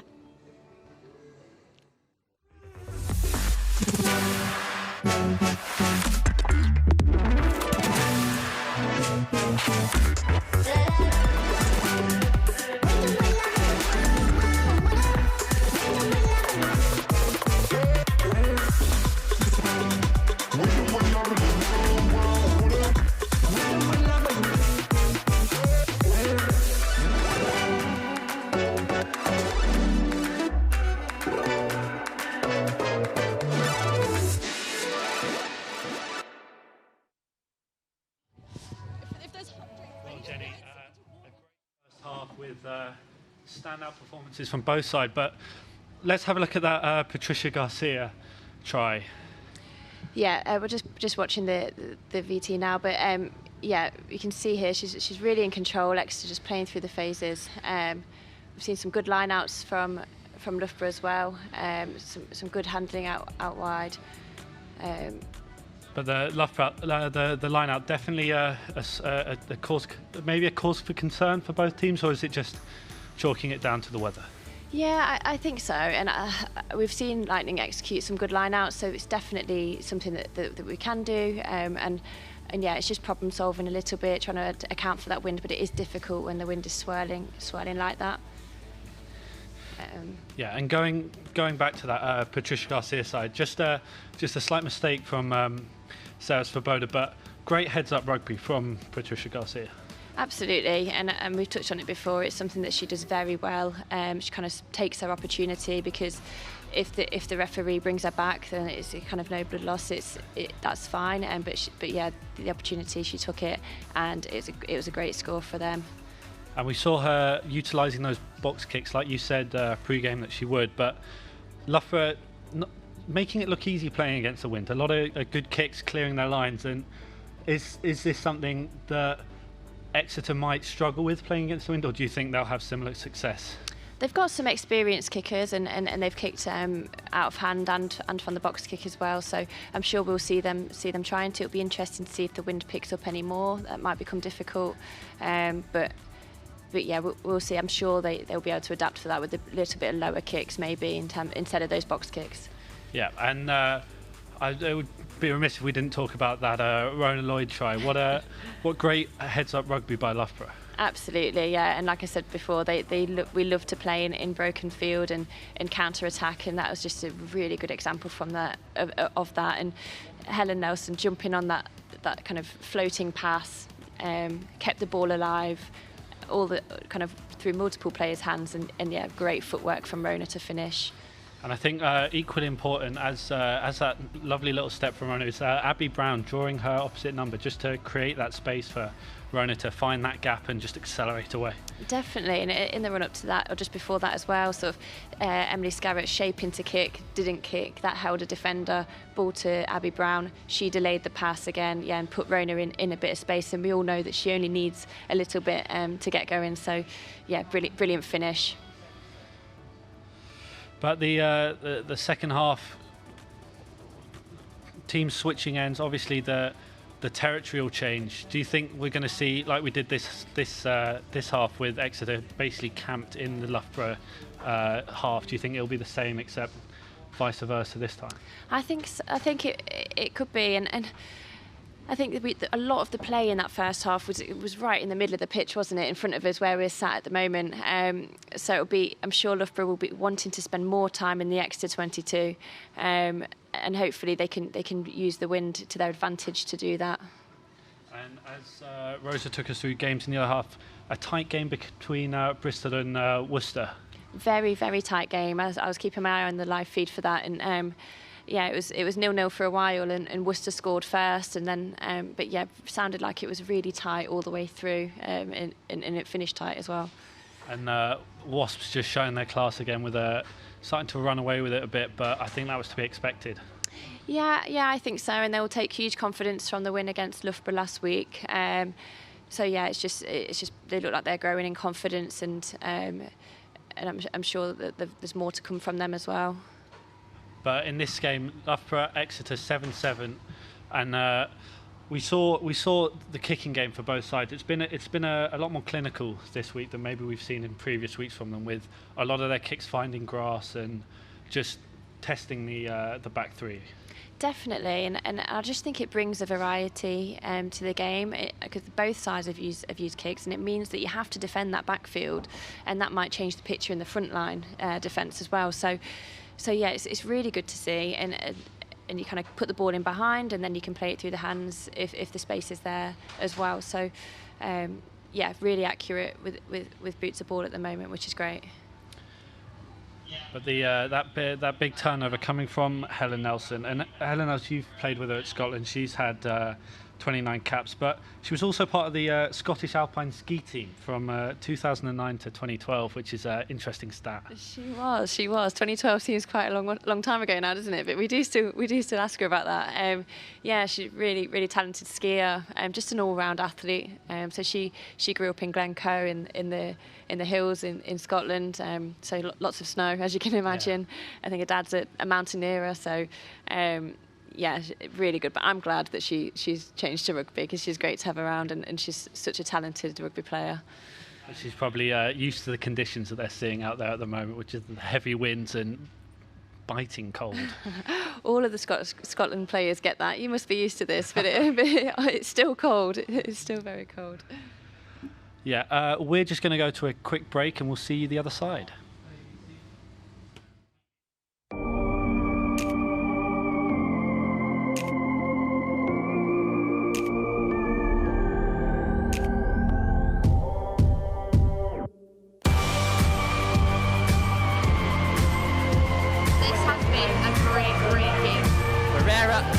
Oh, it's beautiful. He's gone for the line. He's over the line. That's the goal with good save.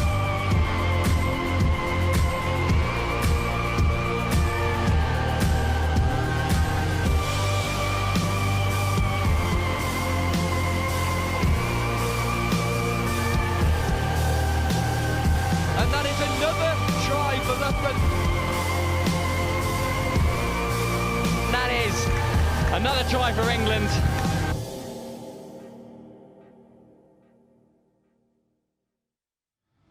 Welcome back to Loughborough University for this Allianz Premier 15s fixture between Loughborough Lightning and Exeter Chiefs, where it's currently all tied up at 7 apiece. I'm joined by Jenny Maxwell. Jenny, what do you expect is going to happen in the second half? I don't know. I can't. Very open question. I'm joking. I think it will be more of the same. It's a real even contest at the moment, and it's just going to take one team to kind of to find the other's Achilles heel, I guess, and depend whether that's where the space is or being a bit more physical up front. It's been very evenly matched at all areas. We've seen it at the breakdown, we've seen it at the line-out, we've seen it at scrum time. So yeah, I think more of the same. But I think there will be a kind of lift in the intensity, and both teams need to get points on the board. And we're anticipating a lot more kicking from the Loughborough front, especially as they've now got the wind with them. So they'll be looking to use that to make the most of the territory that they're going to gain, as we see the Exeter Chiefs team start to come back out as play should resume shortly. Yeah, and conditions are actually looking really quite nice out there. I mean, it's definitely cold and there is a breeze, but it's stayed dry. So I do think we'll see the tempo lift a little bit. It was slightly damp at the start of the game, so I think the tempo will lift, and we've definitely got some strong players to come on from both teams as well. So they will be looking to lift the tempo or at least make an impact. And that's maybe not something we talked about enough. The pitch here at Loughborough is 4G, which when slippy makes it sort of a different ball game, because that ball just gets wet so quickly. It does. I think it does dry quite quickly as well. So it does dry up when the ball and the game is playing. But yeah, when it's wet, it can be quite difficult, and the ball will skid along the floor, and it can be quite tough for the players, ball in hand. But in terms of recovering kicks, it's a lot more predictable than grass, because you don't get the footholds and whatnot. Everything here is flat, so that's sort of a blessing for when you're trying to judge a kick.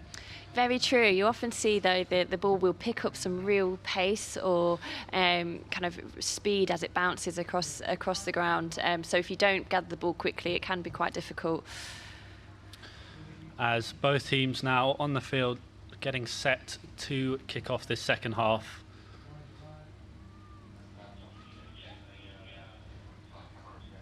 Doesn't look like either team has made any subs, with both coaches sticking with their original teams to take them deep into the second half.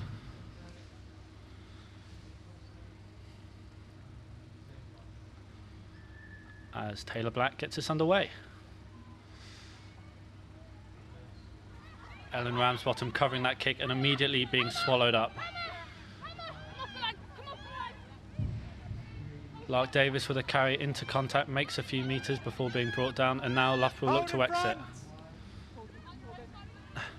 Helen sort of shins that one down the pitch, but he'll still make some metres, and now Merrin Deutsch out to Garnet McKinder, who cuts back inside and is brought down just before the halfway line.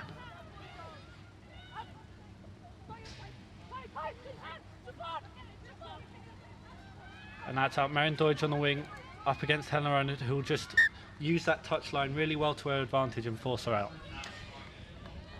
Yeah, they found a little bit of space again, didn't they, on that edge? But yeah, using the touchline well, and Helen Ronan just so strong with the help of Rona there to nudge her into touch. And we saw already a clearance kick from Loughborough. Maybe not exactly how she wanted to connect with it, but it still made a good few metres. As now Sarah Svoboda with a great carry, offload to Amelia Harp, who's just caught before she can get up to full steam. Play on, nothing there for me. Now Poppy Leach round the side, the referee had deemed the ball out, and now wait. That's a long kick.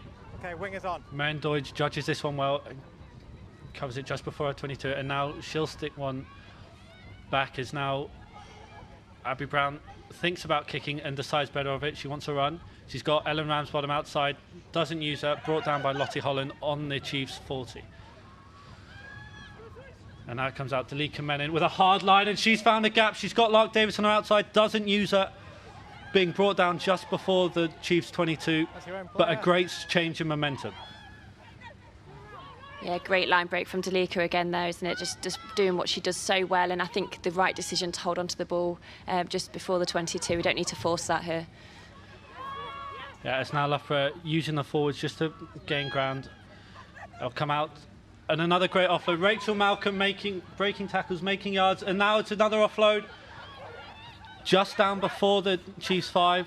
Great clear out by the Loughborough supporting players. Delika Menon now has a look. Brought down by Merrin Deutsch. Loughborough just securing it. And now it'll come back. Courtney Holtkamp takes it in.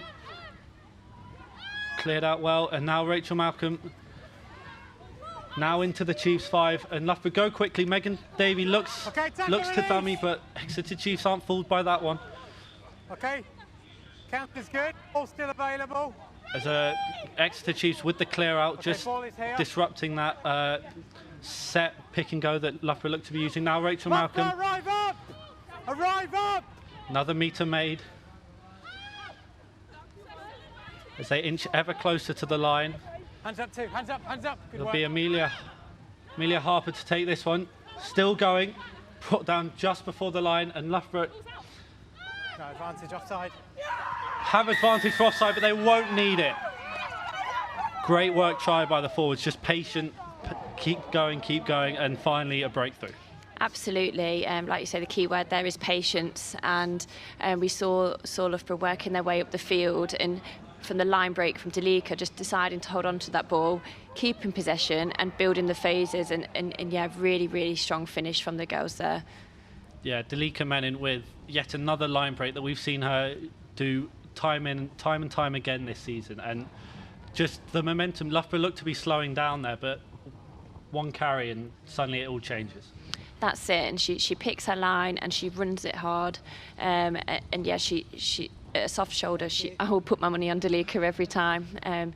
She's so difficult to tackle, and she's fast as well. But brilliant patience, brilliant patience from Loughborough Lightning there, in terms of the pick and goes, because it's so hard to defend on your own try line. So brilliant. Emily Scarrett's sizing this one up.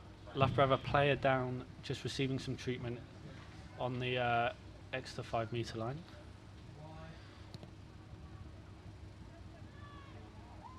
And Emily Scarrett doesn't make the same mistake 2 weeks in a row. She'll slot that one from the wide angle. Okay. Loughborough Lightning 14, Exeter Chiefs 7. What a great start to the second half for Loughborough Lightning. Real good momentum, and I'm sure they'll be looking to continue in that vein. Whatever Rhys Edwards said to them at half-time has obviously struck a chord. So they've come out all guns firing. Absolutely, definitely. Now Taylor Black getting us underway again. Courtney Holt come under this one, firms the tackle and just secures the ball for Lightning. Now it's Lark Davis. Sarah Svoboda looking to replicate her fellow Canadians' feat of making lines, but now it'll come all the way back. Helena Rowland with a big kick all the way down to almost the Chiefs 22. Garcia covers it, sends it inside to Deutsch, who carries it up to the Exeter 40. And now Exeter looking to build now. That's it, and Loughborough will be looking to keep Exeter in their own half here. They are approaching it, but yeah, kicked from their own half, and hopefully can keep Exeter in theirs. As open play Patricia Garcia looks to take it on the blind side, throws a... Oh, that's a different ball. Oh. Touch the assistant. Yeah, so Exeter throw. Patricia Garcia seeing an option on the blind side, maybe Loughborough thinking that she wouldn't go for it with maybe half a metre of space, but she does anyway. Throws a long part, throws a pass back, but doesn't quite come off. Hits a Loughborough player, goes out. Yeah, it's not a bad result for Exeter there, is it? It's kind of a stab in the dark for Patricia Garcia, but it's had a positive outcome in the sense that they've got the line out, so not a bad outcome at all. It's now the Chiefs' first line out of the second half. That one straight down the middle, caught well, and play on. Poppy Leach just taking it into contact. Back. And now Abby Fleming, but it's a great steal from Lightning, and that is Delika Menin again. She's been all over them. Now Davey out to Nelson, who'll give it flat to Scout with great hands to Abby Brown, who'll make meters, and Loughborough coming in quick with the clear out. Second player, hold there. Lottie Holland just being told to release that, and she does. It's now Helen Nelson, but it's intercepted by Chiefs and Lauren Cattell. And Exeter Chief intercepting Loughborough like Loughborough intercepted them in the first half. That's it. It is so evenly matched, isn't it? And yeah, I think Lottie was lucky to get away there. Thought she was slightly in at the side, but the referee told her to take hands off, and she did. But that just gave the Exeter defence a second to get set, come off the line hard, and that intercept pass. As Loughborough challenging at that breakdown, just pushing Patricia Garcia back a bit, but Exeter with all the momentum now after that Loughborough Lightning score. Advantage, knock on. Commentators cursed. Exeter Chiefs knock that one on, and Loughborough will get that free kick. But a total change in momentum there. Loughborough Lightning going forward, phase by phase, setting it all up, and then one interception, and they're all the way back at their own 22. That's it. Exeter just lined it up, didn't they? They got set in defence, like I said, and came off the line hard, and yeah, just read the pass really well. But fortunate for Lightning, got the ball back from that. As Helena Rowland with a long kick from her own 22 all the way to the Chiefs one, but now Lottie Holland on a great run. She's up to just past the Exeter Chiefs 40. Garcia gives it to Cateau quickly, and she'll make meters. But Patricia Garcia really picking up the intensity now.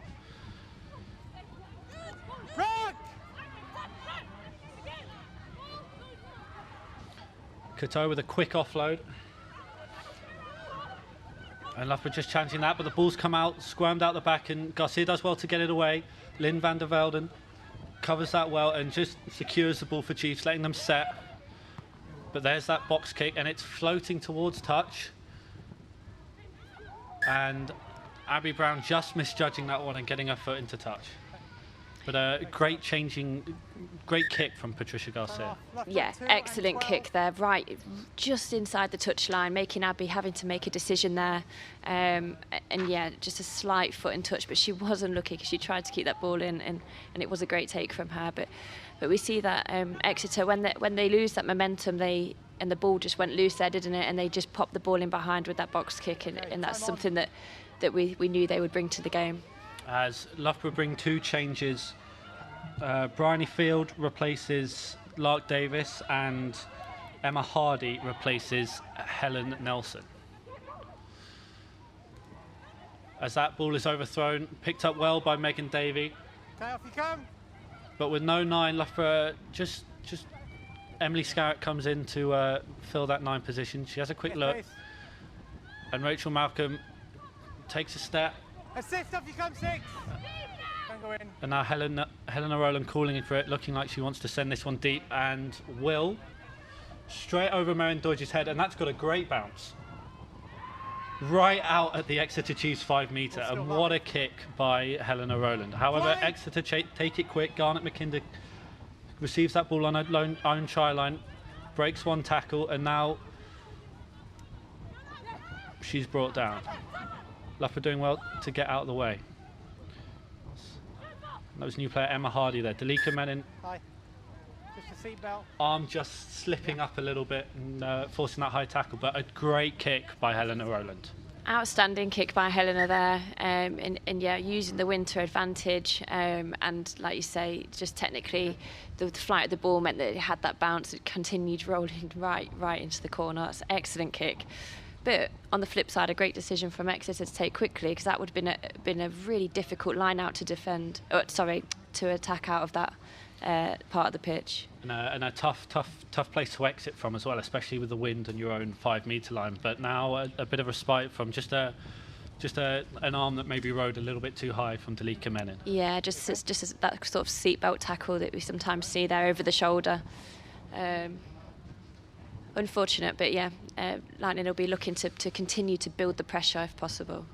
As now we see the Water Breakers Lightning captain Rachel Malcolm receives a bit of treatment, but obviously Dalika Menon giving away that penalty there, but overall today she's been incredible. She's been brilliant, and she has been consistently for Lightning this season and previous seasons as well, so she's a real asset to the team. Just noticed that it looks like Datasha Harper has come on as well at number 18. Okay. Time on.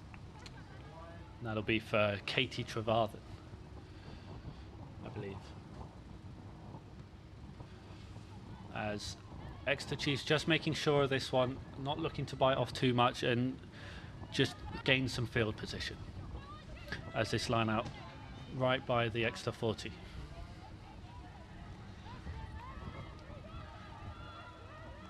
Exeter with another 5-man line out. They've done this multiple times this game already. As the ball goes short to Kate Zachary, and she'll just offload it straight back to Emily Totosi. But good meters made from the Chiefs there. Yeah, and it's one way to secure easy ball off the line out, isn't it, with this wind? So yeah, good decision. Now Exeter looking to use the backs, but a good tackle there. Taylor Brown kicks and finds grass with no one home. Abby Brown sends it back to the middle. Helena Rowland, she's sizing this one up, and that's straight over Garnet McKinder's head, but she covers well, and now she'll run with it past the Exeter 40, and Loughborough challenging this ruck. As now Laura Delgado will take this one out, but she's lost that one forward, and Loughborough have turned it over. Megan Davey with a heads-up kick, and that one will just trickle out by the Exeter Chiefs 22. But a good turnover for Loughborough there. Brilliant turnover, yes. They were challenging that breakdown, and I were expecting them to come off the line a little bit quicker than they did, but actually in the tackle itself, a great strip again from the Loughborough girls, and a really good decision from Megan Davey there on a turnover ball. There's no Exeter Chiefs players back yet. It's just unfortunate to roll into touch. It would have been a really competitive kick otherwise. Yeah, we see a lot of box kicks now being set up. They get the guards back, but that one just and a great steal by Rachel Malcolm, and Courtney Holtkamp covers. But a really good heads up. But she's broken a tackle, and now she's into Chiefs 22. And now Sarah Swoboda looks to go wide. Emily Scarrett, quick hands to Abby Brown. She's got Ellen Ramsbottom outside her. But now Megan Davey back inside, Rachel Malcolm. Now Dalika Menning does well to hold on to that one, but she makes meters. Now, good. And now Loughborough challenging again.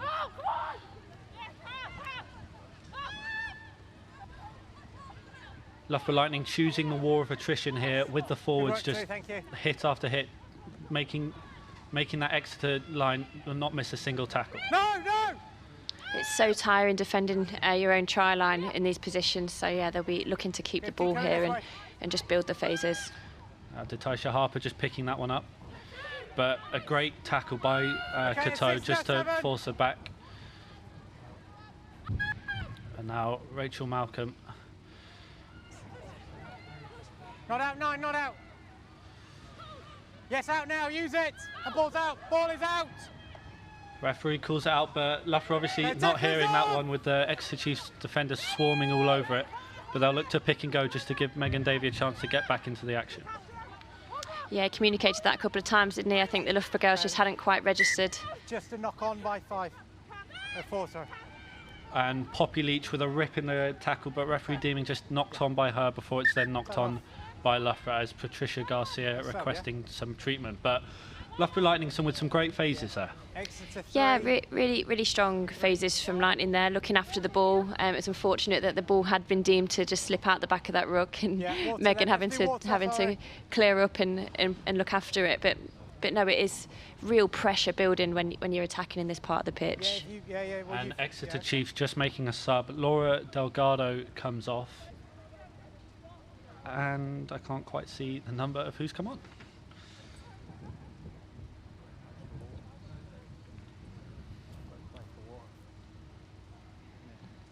But the Exeter Chiefs replacements, they've gone for 2 scrum halves in their replacements with Fionn Lewis and Flo Robinson. But Fionn Lewis, she used to be a winger as well and then moved over to scrum half. What sort of options does that give you off the bench? Well, I guess it gives you lots of options. I mean, yeah, she's a good 9 as well, so she's had some game time there this season already. But it equally means that you have got a few utility players that you've got the freedom to change where you need to or where you feel you need to. So, yeah, lots of options in the Exeter replacements. Yeah, and Loughborough now, instead of with a scrum, they'll have a free kick, which will give them a few tactical options, whether they take this one in with the forwards or look to just go wide straight away. But as play resumes, we'll see which one they choose. And I can't ask Jenny, as I did last time, what they'll do, because she can't tell me. Well, maybe I could. Maybe tell me after they do it. But it looks like with 2 forward packs set left and right, she'll choose Courtney Holtkamp on the right, and she's all the way down. Good back foot. And now Datisha Harper, she goes a bit high, and Exeter are able to swallow her up and just stop her momentum straight away. Abby Fleming looking to rip that one, but ball comes out, and now they go wide. But it's intercepted again, and that's Patricia Garcia. She's making meters and breaks a tackle from Emma Hardy just behind her player there, but Patricia Garcia with an excellent interception, with just Loughborough trying to do a little too much there in the red zone. Yeah, that's it. She came up. All you can do in that situation is get off the line, and she did it. And yeah, the long pass, she just read it well. As now Lynn van der Velden with an excellent broken tackle, and she's brought down well by Emily Scarrett, who rose to the challenge there. But now Exeter, having been on their own line all but 30 seconds ago and now into the Loughborough 22, almost. I say that. That's Anya Richmond with an incredible turnover just to stop that Exeter Chief momentum. Yeah, great turnover from Anya. Really, really needed it at that moment in time as well. Exeter were just building the momentum, weren't they? They counter-attack, they looked so dangerous. And yeah, Lightning scrambled well and a key turnover. As Helena Rowland sends this one deep, and that's just out before the 22, but excellent clearing kick using the well. But Anya Richmond did incredibly well to get all the way back there and then win that breakdown. Absolutely, and it can be difficult in broken play to secure your own breakdown if you've got players like Anya that can get over the ball so quickly and so strongly. Yeah, so just the Exeter Chiefs just getting a tiny bit isolated there. As Exeter Chiefs making another sub, off comes Abby Fleming. I never see who came on, but I am able to confirm that Michaela Roberts came on for Laura Delgado. As Loughborough rise, Patricia Garcia up quick again, looking for that interception, but she's not going to get it this time as Emily Scout offloads it to Amelia Harper. But that rushing Chiefs defensive line, you can see how far back Loughborough now are as Emma Hardy tries to break a tackle. However, not setting anyone in the scrum and just Patricia Garcia going again. Oh, yeah, you're in front of the calls it back. Yeah, she brought back that time. She's really looking to raise the tempo in attack and defence, isn't she? Leading from the front there in terms of off the tail of the line out. We knew she would come quickly there. She's done it all season so far. And a little bit of off the ball scuffle with Helena Rowland after, just letting her know that she's there after she's passed the ball. But yeah, and again in attack, looking for the quick tap penalties. But yeah, now Chiefs with the momentum, they drove Loughborough back from the 22 to the 40 and forced a turnover. Now have a line out inside Loughborough territory. Poppy Leach securing this one, and now it'll go out. McKinley Hunt breaking one tackle before being brought down by Amelia Harper. Got here with a quick pop pass to Emily Tatosi, but now they'll go wide. And Merrin Dodge doing well to hold on to a ball that was slightly behind her, but she's wrapped up. All off.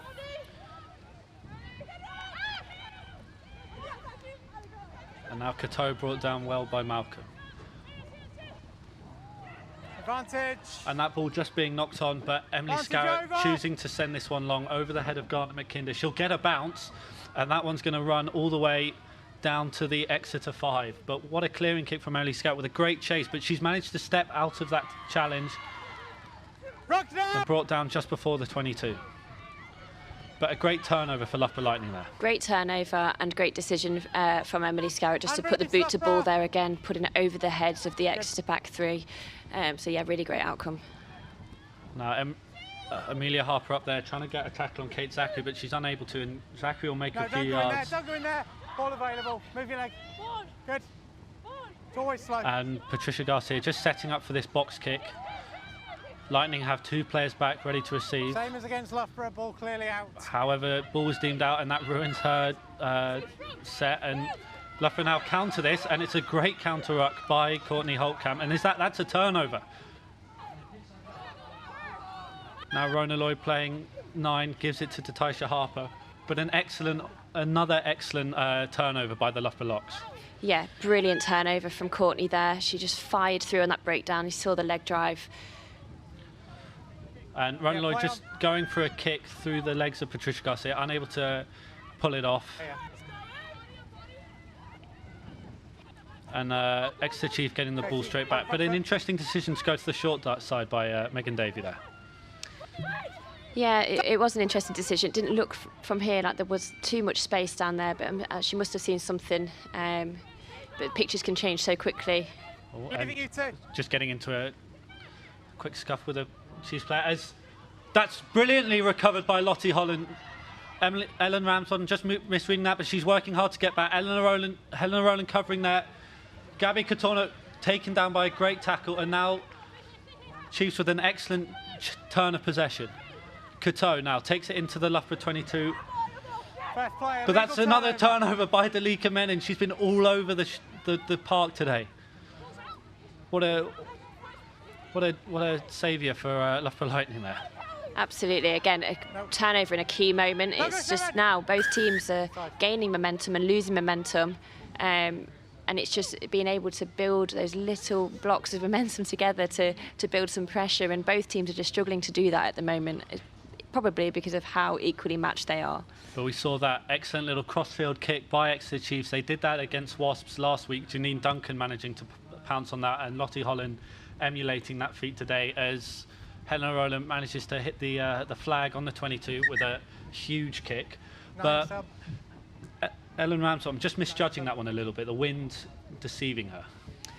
Yeah, and it's difficult, isn't it? If a team's trying to get off the line and put pressure on that, you can just get caught out there a little bit. But it just depends on what the kind of defensive principle is in that set. So, yeah, unfortunate for Ellen to get caught there with that kick. But it was a great line from Lottie Holland. She started really wide and came in on a curve, meaning she can see the ball the whole time while it's in the air. So she took it well. As that one gone backwards, but covered by Sashika Kato, and she'll set the offload to Fionn Lewis, who's come on for Patricia Garcia. Now Lyndon van der Velden. Not now, 7. And now Exeter with that turnover off the line out. Pass slightly behind Garnet McKinder and Loughborough up quick, but the ball just changing possession again and again, like we've seen throughout this match.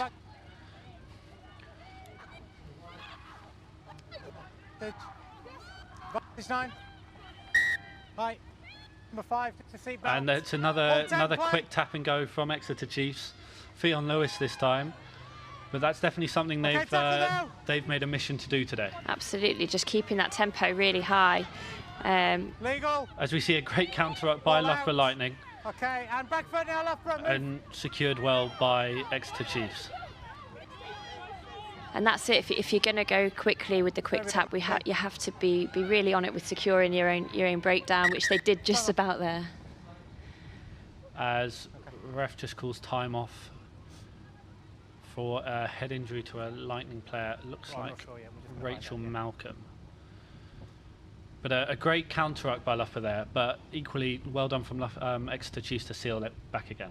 Yeah, definitely. They did really well to kind of scramble and secure that ball, because it looked like it was going to be a turnover, didn't it, when the Lightning players went piling in there. But no, another quick tap from Chiefs. It's definitely, like you said, something that they're looking to use. As we enter the final 10 minutes of this game of what has just been a back and forth contest between two evenly matched teams. Definitely. We knew that Exeter were going to take some confidence from their last run out against Wasps. They really challenged Wasps there, and it came down to 10 points within it, like the Lightning game did.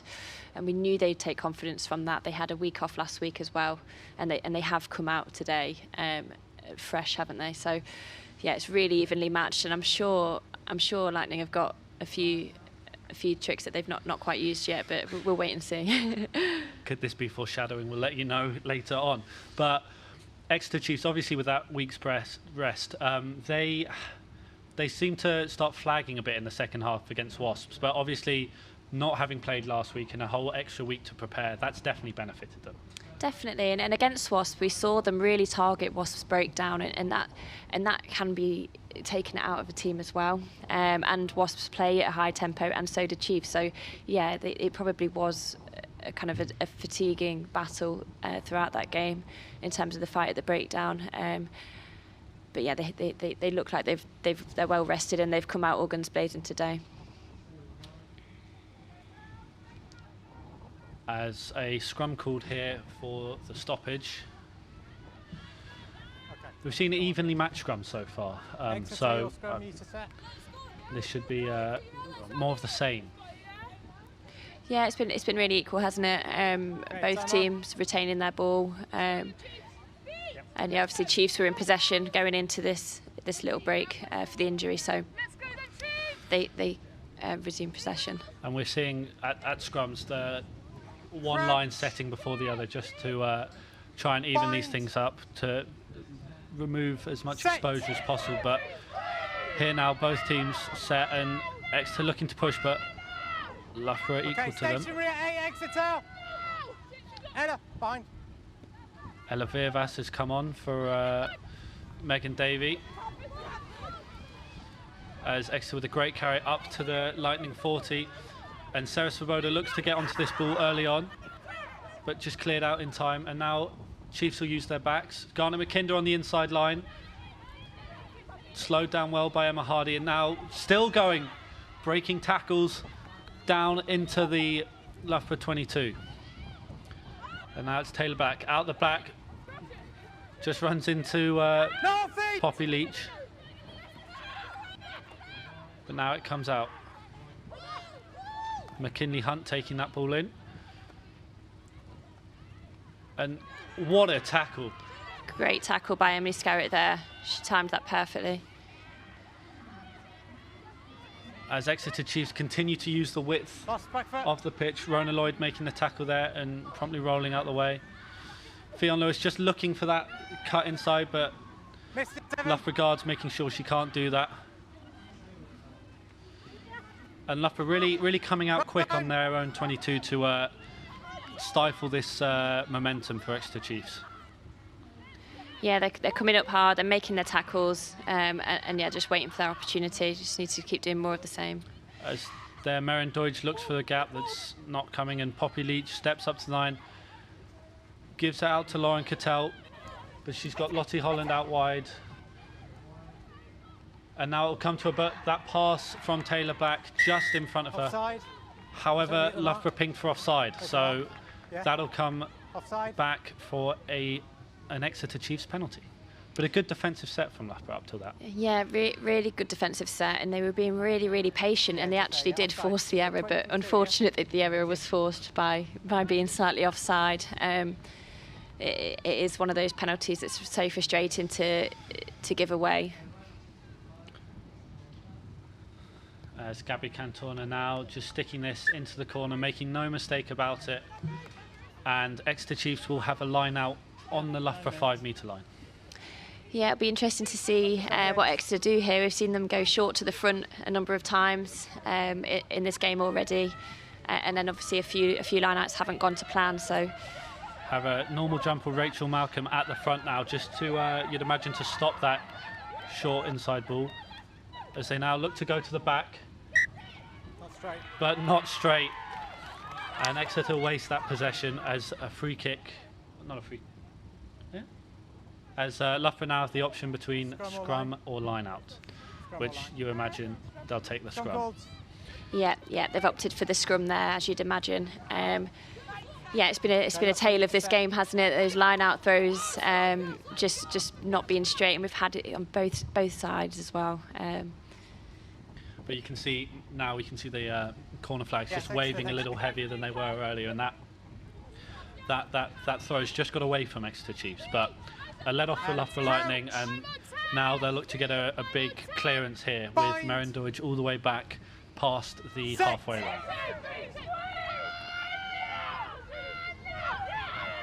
Ella Virvas with the feed in, and it's a very even scrum. And Rachel Malcolm picks up. Virvas does well to cut that one off, and now Loughborough looking just to set the exit angle. Yeah, Loughborough actually started to creep backwards on that scrum, didn't they? So Rachel did really well to secure that ball. As Helen Roland gets that kick off, and it's got a favourable bounce. Maren Deutsch again just being caught out by a kick, and that's trundled all the way down to the Exeter 22. She just fumbles it, but it goes backwards and brilliantly brought down by Courtney Holtkamp. Yeah, she's had a fantastic game as well, hasn't she, today? Really good defensive effort there. Okay, lost now. Good ball used. As Loughborough Lightning put a good counter into that ruck, but Exeter just using it in time.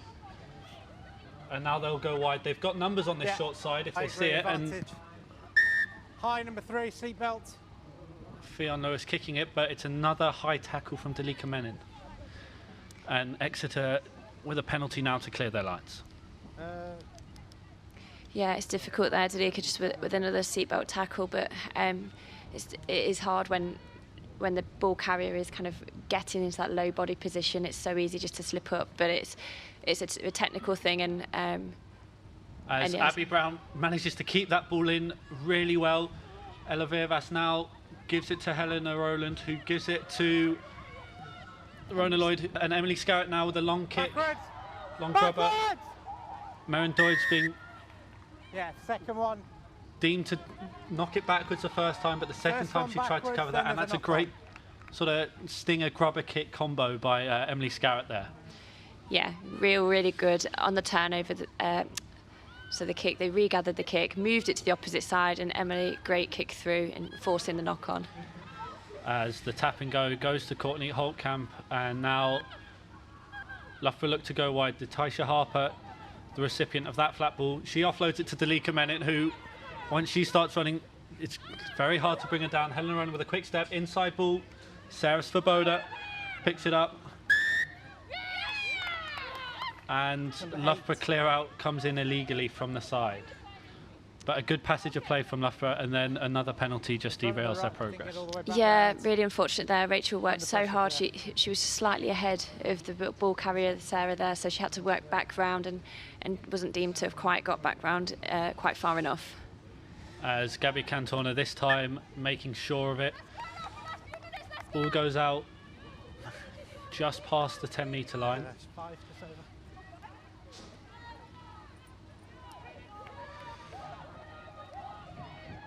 This line out taking place right in front of us, and that ball goes to the Exeter player, but referee deems it to be straight as Loughborough didn't put a challenge up. Back foot, five, back now. Loughborough just being told to get back, which they do, and now Rachel Malcolm with the covering tackle. The ball's out. Okay, ruck now. And now Poppy Leach gives it out to Lauren Cattell.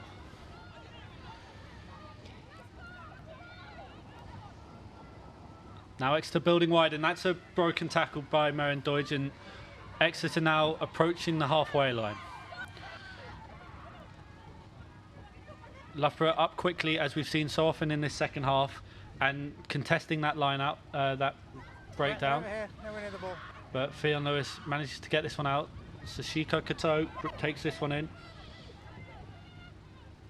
And now Exeter have numbers out on the wing here, but they choose not to use them as Lauren Cattell cuts back inside. She gives the ball out to Lottie Holland, who will then cut inside, breaks a tackle, and two big shots coming in from either side, but she holds on to that one, and it's a turnover. Brilliant scrambling defence by Loughborough Lightning there. Yeah, we just saw the Lightning defence on the outside there coming up quite quickly, and inside just getting slightly left behind, and yeah, the Exeter Chiefs just spotted that and stepped back inside, and another great run from Lottie. She's got some good sevens experience under her belt, and she was showing it there, but yeah, great cover tackles from Lightning to turn that ball over. Yeah, as you said, just another Loughborough Lightning defence, just a bit of a dogleg forming as Rona Lloyd rushing out of defence, just forcing the inside ball. But how easy is it for the Exeter Chiefs to communicate that now that they've seen Loughborough going up quickly, as we see now Dalika Menon coming off, being replaced by Leah Bartlett. Yeah, it's difficult to exploit an attack if the defence comes up and takes the player with the ball. They can't see anything inside, but yeah, if the players inside, if they're chatting to the ball carrier and informing them where the space is, then it makes it a lot easier. As this ball goes to the middle, covered well, and Ella Virvas decides to take this one in, and now it's Rowland. Out to Emma Hardy. She'll take it, but that's a brilliant tackle by the Exeter Chief defender there. Yeah, great tackle. And Exeter up quick now, forcing Virvas to rethink her options. And now Anya Richmond says she's had enough and just goes straight into contact. Yeah, I think that was probably the best decision there, just go forwards. And now Emily Scarrett, ball in hand, she puts the kick in, and that will trickle all the way down into the Exeter Chiefs 22, but that's a great decision from Emily Scarrett there. Loughborough going backwards. That's it. I think off the line now, Ella carried there, probably knowing that Exeter have been coming super hard off the end of that line out. But Patricia Garcia obviously isn't on the pitch anymore, and they didn't quite come as hard that time, so Ella found no way through. But But yeah, a few plays not losing their shape slightly, and Emily Serret decided to put the ball in behind. Great decision.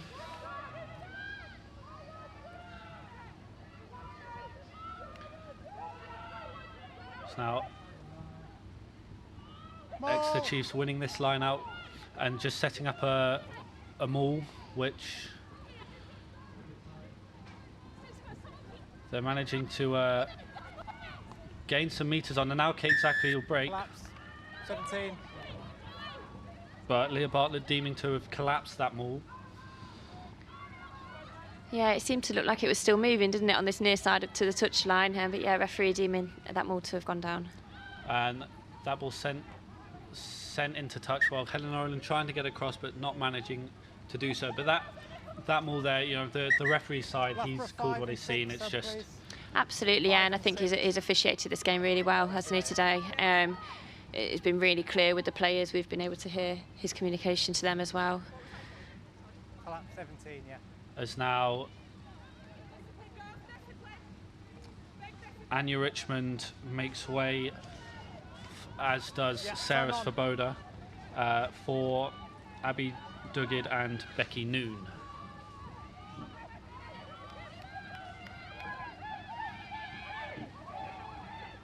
But this ball going to the back, and that's a great steal from Loughborough Lightning. Rachel Malcolm rising like a salmon to get that one.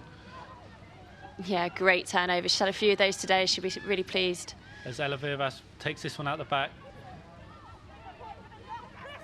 But metres being made, and that's a great carry from Leah Bartlett.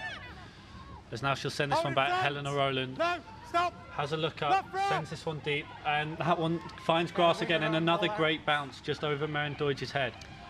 Yeah, it'd be interesting to see if she touched that. I'm not sure. She did put a hand out to it. It'd be interesting to see. They've given the Chiefs the line out there, but it would have been very close, I think, to clipping that finger. One of those where you think you should go for it, and then you realise if you touch it, you're not going to make it. Then, yeah. But yeah, Exeter Chiefs getting this one, and I imagine they'll look to set another rolling maul like we saw last time, as that worked quite well for them. But an excellent steal from Rachel Malcolm in the line out down here. Definitely be looking to do that again, I'm sure. They've had some joy today. There's now Loughborough's jumper just a little late. Kate Zachary securing this one. As the maul form making yards. Loughborough players just making sure to come back through the gate to join this one. As now it'll come out.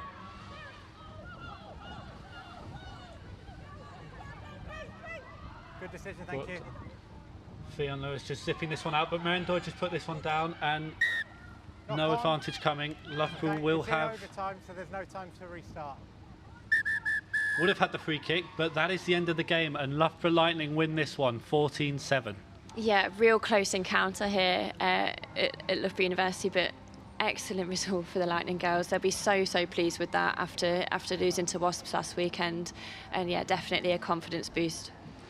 Yeah, and a really well fought match between two incredibly balanced teams, but Loughborough Lightning just edging it by one score. But that second half, exactly how we thought it was going to be after that first half, with a lot of action down in the Exeter Chiefs half. Definitely, and yeah, I think just tactically, Loughborough used the boot a lot more, didn't they, in this half, as we thought they might do with the wind behind them, and yeah, tactically just putting the ball into the right areas, and we saw a number of times the ball's being kicked over the heads of the back three players, the Exeter back three players, and it's really difficult to deal with a bouncing ball that's gone over your head. And we've just managed to pin them in their half more often than they were able to us. Yeah, Maren Deutsch really being tested today. They might have seen that slight mishap in the Wasps game, but today she was excellent when the wind was with them, but she just got caught out a couple of times by those bounces. Definitely, and like you say, in the first half she was outstanding, and she fielded the kicks really well and judged them all really well, and we did see how deep she was sat off the set piece and things like that, but it just wasn't quite deep enough, and as play moved on she maybe crept up slightly, and yeah, we were able to find the space in behind, but yeah, really well identified though by Lightning. It was a real team performance from both times. Patricia Garcia leading the charge for Exeter Chief with their her quick tap and go penalties that really sort of changed the momentum of the game. Definitely, she's always looking to raise the tempo, and she did that today in attack and defence. We saw her shooting off the end of the tail of the line out. She really did drive that tempo, and so did Fionn Lewis when she came on as well at scrum half. And it is hard to kind of defend against that relentless tempo, but I do think they maybe tried to do a little bit too much ball in hand today. Yeah. Well, Dalika Menin today and was phenomenal for Loughborough Lightning with what must have been near 100 metres made on carries. How important is she just hitting those lines and just setting the example for the other forwards? She's hugely important. She's so good at what she does, but she's so much more than those line breaks as well. And in set piece, she's an excellent front row player, and technically and tactically, she's great. She's got some real experience under her belt now, and you should really see her come into her own this season. Well, Loughborough with Saracens next week. How do you think they're going to prepare for that one?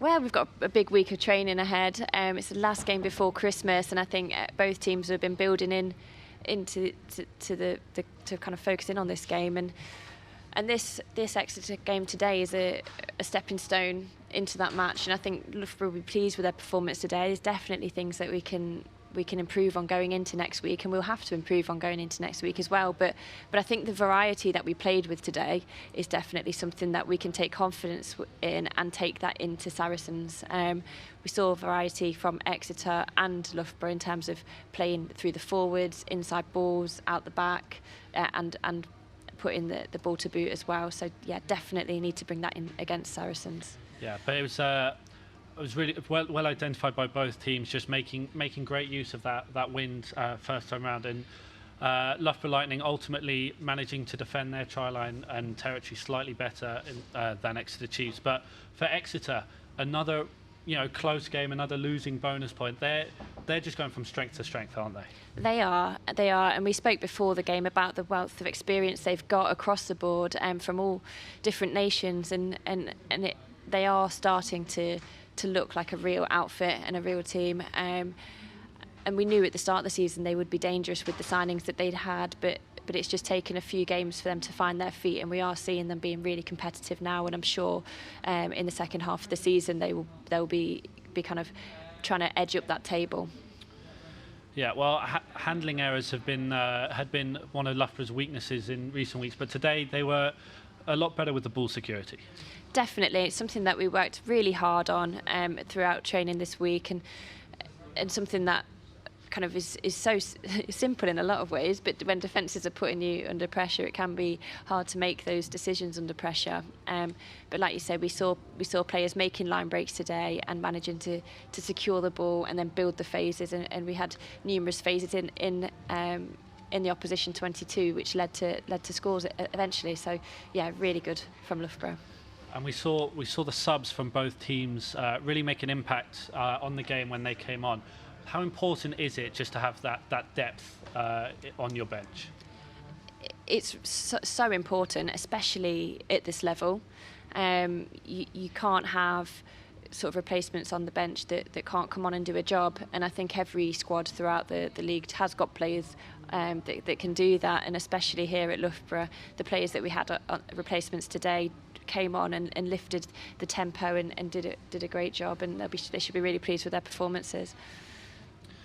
Yeah, well, this game saw a lot of kicking and a lot of line breaks, but for both teams, they really reacted well to hitting those spaces, and just the footwork on display from both Lottie Holland and Rona Lloyd throughout the day was pretty impressive to watch. It was really impressive, and we knew that both teams. Well, I obviously know Loughborough's got some dangerous players in their backgrounds, but backline, but we knew that Exeter would do as well. They've got some sevens experience, and we saw Garnet McKinder with her hands on the ball a few times, and yeah, like you say, Lottie Holland making line breaks, which is great. It's great rugby to watch, isn't it? So they'll be pleased with that, and I'm sure they'll be looking to build into their next game as well. Yeah. and we're going to go pitch side to Rosa Serret, who's with Loughborough Lightning's Emily Serret. Emily Serret, well done for today's performance. You happy with what the team's done today? Yeah, I think we're happy with the result. Obviously, you always want to come back to your home turf and get a win. It was a flipping tough game out there. If I'm honest, I'm glad it was 70 minutes and not 80 by the end of that. But yeah, really good game. Like, obviously, we were just disappointed after last week with the loss to Wasps. So it was important we came back here and got the win more than anything. But yeah, it was tough. Yeah, absolutely. The Exeter has obviously had a very good defence system today, but you guys broke through time and time again. So you're clearly showing that you can continue to dominate in this league so far. Yeah, I think like we do some really good bits, and then it's just that little bit of fine detail, either the finishing it off or the discipline part of it. So they're the bits that we need to kind of get better at and make sure that we shore up, obviously going into our next couple of games. But I mean, fair play to Exeter. Obviously, it's the first time we've played them, and they look like they're putting together a really strong outfit. So it'll be good for the league going forward. Yeah, nice to be on home ground today on your turf. You like to be here then? Yeah, we do. Like, we obviously love the rubber crumb. It's where we train. You don't have to get the mud off you when you get back into the shower and all that sort of stuff. So yeah, it's really nice to be here. Obviously, we'd love it if some of our friends and family could be here, but such is life at the moment. But yeah, we enjoy being back here, definitely. And we have to mention that on Monday you were inducted into the World Rugby Team of the Decade. Congratulations with that. Are you very happy for that? Yeah, it's really cool, isn't it? It's definitely not something you set out to achieve when you start playing rugby. I didn't even know it was a thing, to be perfectly honest with you. So yeah, it's really cool, super humbling, and some serious names are part of that team, and obviously some serious names that weren't in it as well. So yeah, feeling very fortunate to be a part of, you know, women's rugby as it's getting stronger and stronger. Yeah, and of course next week you've got a tough game against Saracens. They're back playing after 2 weeks of isolating, so you know that they're going to be very, very fresh. What are you thinking of to do ahead of the game? Yeah, it's going to be physical, isn't it? We know what they bring. They've got a big ball carrying forward pack, and some, you know, skillful backs. Have got a few good additions from the 7 squad that have joined them this season, so we know it's going to be really tough. Obviously, they're coming off, like you say, the back of 2 weeks having not played. Sometimes that's a really good thing. Sometimes it can leave them perhaps a little bit hungover. So we'll see what we get, but we know it's going to be tough nonetheless. Yeah, so absolutely. we'll look forward to that. Yeah, we're really looking forward to it. Thank you so much for catching up today, and I'm sure go and celebrate now this Thank you very evening. much. Cheers. Thank you. All right. Awesome. Thanks, guys. See you later. Thank you. And the full-time score here between Loughborough Lightning and Exeter Chiefs, 14-7. But Exeter next week, they're facing Sale Sharks, 2 new teams in the Allianz Premier 15s. How important do you think it is that new teams have been given this 3-year period in which to develop? Yeah, it's going to be super important, isn't it? Because it does take a while to kind of establish a team and grow the culture and gain some momentum. And Exeter have done that really well so far this year. They've recruited really well, but that can take a little bit of time. So yeah, it is important, and I'm sure we'll see both of those teams come on in the seasons to come. Yeah, with a very tight-looking top 4 now. Wasps obviously up there. Gloucester, Hartpury have had a few tough games. Is that going to be a battle that you think that's going to go all the way down to the wire between, you know, Wasps, Gloucester, and Loughborough, and even Exeter for those top 4 positions? If things continue as they have been, definitely. I think, yeah, it's just such a competitive league, and it is great. It's great to play in this league, and for it to be every week so competitive. But I do think that not all teams have quite hit their stride yet. I definitely think Loughborough have got more to come. We've not seen a full 70-minute performance from Loughborough yet. We've seen glimpses of brilliance in all the games that we've had. But yeah, we're pushing for more, and I know that every other team in the league will be pushing for more as well. So I do think it will be close come the final stages. Yeah, and so we've got. I've totally forgotten what I was going to say. Saracens and Harlequins, their games have been postponed. Obviously, Loughborough at Saracens next week. That's the second game that Loughborough are going to get fans at. Do you think, you know, bringing fans back to the game is going to help, or it's going to, you know, benefit the players out there? I mean, I think the Wasps girls definitely relished having their fans at the game last week, and yeah, I'm sure they enjoyed celebrating and seeing them enjoy the game as well. So Saracens will be the same, but yeah, we'll wait until we can get fans back here at Loughborough, and it'll be an exciting day when they can come back. Absolutely. And now I will pass back to Rosa Serret, who is pitch side. Yeah, a brilliant performance today from Loughborough Lightning and Exeter Chiefs. A confirmation of the scores then, 14-7. A nice win for Lightning today, putting them in a really, really strong position ahead of the league so far. So looking at some of the other scores that have happened today.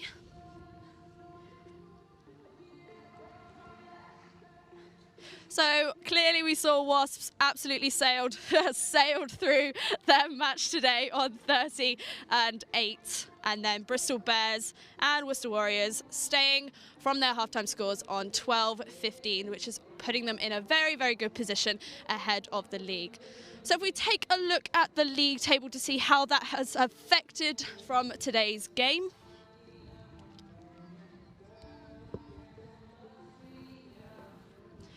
So, of course, Quins are still top of the table there on 35 points. Saracens, obviously, still on 30. Wasps, of course, won their bonus point, so they are now sitting in third at 29. Loughborough Lightning taking the 4-point lead on 28. Gloucester sitting on 20. Chiefs and Bristol Bears both now sitting on 12 points. Worcester Warriors on 10. Sale Sharks on 5, and of course we know DMP are still at the bottom of the table, but hoping that they can get back up and running next weekend. So I am back down here with Sam Peters, who one of the commentators all the way through today's match. It was a pretty tough one. Obviously, we saw some great gameplay from Lightning and Exeter Chiefs, but fairly equal throughout the match. Yeah, it was a great game between two very even sides. We saw in the second half Loughborough taking advantage of that wind and kicking deep, and it was just a war of attrition in this second half, with the Loughborough forwards just challenging Exeter to make those tackles. And there was only the one try separating the two teams, but brilliant performances from both teams. Yeah, absolutely. And Loughborough obviously, they always do struggle now and again with their handling errors, but I think they've actually done a pretty good job today. Yeah, so Jenny alluded to it up in commentary, but that's been something they've been working on a lot this week, and today, it's a lot better. A lot fewer balls went forward in tackles. There were a lot more balls going straight to hand rather than slightly behind players, and we saw obviously those line breaks kept occurring, which is just good handling skills. Yeah, so they're a lot more consistent now with their gameplay. I'm guessing they're going to be hoping to take that into next weekend's game against Saracens. Yeah, Saracens, that's going to be a big test for them. They've already played Harlequins and they lost to them, so they'll see Saracens as another big challenge for them. But they're still finding their stride, and hopefully they're going to use this one just as another stepping stone in order to get there. Yeah, and you guys were talking up in the commentary box about some specific players on Lightning at the moment that you've been really pleased with. I mean, start talking about that. Yeah, so Dalika Menon today was phenomenal. She ran some incredible lines and made some great turnovers. Sarah Svoboda as well. She was also in there. Courtney Holt-Campen and Annie Richmond did as the two locks. They caused many turnovers just getting back from their scramble defence, but Helena Rowland today with those massive kicks from penalties, and Emily Scout, both of them sort of pinning Marion Deutsch in the Exeter Chiefs deep was really a key game plan for them in the second half. Yeah, I think Helena will be really happy with her performance today. She's obviously struggled now and again with getting the ball through the goals on the conversions there, so she'll be definitely a lot happier today. Yeah. So she a lot of ball in hand, finding touch today was great, and Emily Scout perfect this week on kicks, making up for last week. A player of her calibre is not going to repeat the same mistake twice, so that was great to see for her. Yeah, so ahead of next weekend's game then, what do you think that Loughborough really do need to hone in on going ahead of that game? I think they just need to work on their processes and their framework. They just need to focus in on setting up those phases and the forwards going for, and then opening up space for the backs. But today was a real team effort and a great performance, which they'll have a lot of positives to take into next weekend. Yeah, and I mean, of course, we have to talk about Exeter Chiefs. They did a really good job today. They held a very strong defence, and they attacked all the way from start to finish of that second half. Are you impressed with them? Yeah, they were phenomenal today. It's a team that was only formed in the off season. They've come together really well, and we've seen the explosive talent they have today from the likes of Patricia Garcia and Lottie Hall, Garnet McKinder, just making those breaks. And they'll obviously be disappointed to come away with a loss, but they can definitely come away with here from their head high and a lot of positives. Yeah, and The league table now, like we've been saying, you know, it's a battle of that top four, the top 4 spaces, and we know that Loughborough Lightning are sitting comfortably there. But what do Loughborough need to do to make sure that they do remain in the top 4? Well, they've just got to make the most of their opportunities when they come. They were very, very clinical today. They only had, in the first half, you know, a few attacks into the Chiefs 22, and they converted one of them. So it's like all teams. They've got to take the opportunities when they come. Just make sure, you know, when you're coming against those teams that are slightly weaker, maybe just making sure you win with those bonus points. And if you do lose a game, just make it as tight as possible. Try and get that losing bonus point. Yeah, making sure that there's no messy performances. Sure. You know, now going into the second round of everything. Yeah. Of course, we're coming up to Christmas time. Very, very happy for that, especially. But with that break, do you think that's going to affect the way that they're going to move into January, and of course those postponing games? Yeah, so obviously Exeter have an extra game to play against Saracens after the break, but I think, you know, it'll be good just to get some of those injured players back. They've got a lot of talent that's currently sidelined, like Olivia de Merchant, another Canadian player for them, who's a great back row player for them. But she, after Christmas, hopefully they'll have more of this talent back, and it'll be the same for, you know, all teams. They'll get their first team players back. They'll be able to put out stronger sides, and we'll definitely see the calibre of rugby increase. Yeah. Now, we know that Exeter Chiefs are sitting slightly below it in the league table. Do you think that they have an opportunity to get into the top 4? Yeah, I think they're definitely one of the most underrated sides in the Allianz 15. They've got, you know, plenty of talent, as we saw on display today, and they had a couple of tough breaks in the first few matches, but they'll definitely look to rebound and certainly push Gloucester, Wasps and Loughborough for that 4th place. Yeah, and of course we know that they're a fairly international squad. And they're still fairly new within the league. Obviously, do you think that, you know, now that we've got into like the first half of this, you know, they're starting to build friendships, they're starting to bond with each other, so it's going to be a lot easier for them to communicate on the field? Yeah, they're certainly gelling more as a team, and we're seeing, like, there was a lot of unspoken communication, which was great to see, and especially, like, they're all starting to learn how each other play. So you saw when Patricia Garcia would go quick with a tap penalty, there'd be at least 2 runners supporting with her, like they already knew that's what she was going to do. Maybe it's something they worked on, maybe that's just what happens when you play together. But they're definitely, you know, building as a team, and I can't wait to see what they have for the rest of the season. Yeah, absolutely. And, you know, we know that obviously they're fairly strong with their scrums, and that's why they've chosen to do scrums so many today. Do you think that's one of their strongest assets in the game? Yeah, they've definitely got a strong pack. There'll be definitely things to work on with the forwards, like the lineouts. But obviously today the wind was, you know, a monster. You couldn't really tell what was going to happen, so a lot of those lineouts were going slightly wayward. But they had a very strong scrum today. They were pushing Loughborough back, and we saw Loughborough have had a strong pack in recent games. They pushed Wasps tight with a few scrums, and I think they'll definitely be pleased with their performance. Yeah, and hopefully we see some slightly better conditions next week, maybe less wind compared to today. So let's have a look at next week's fixtures for you.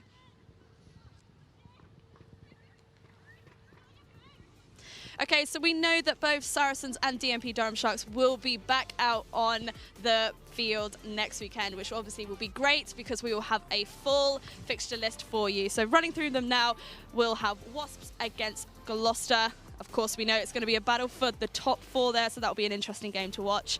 DMP Durham Sharks will be against Bristol Bears. Bristol may get that opportunity to move up in the table. Exeter will be against Sal Sharks. Again, the 2 new teams that are in this league. Saracens will be against Loughborough. That will probably be a very popular game for everybody to be watching.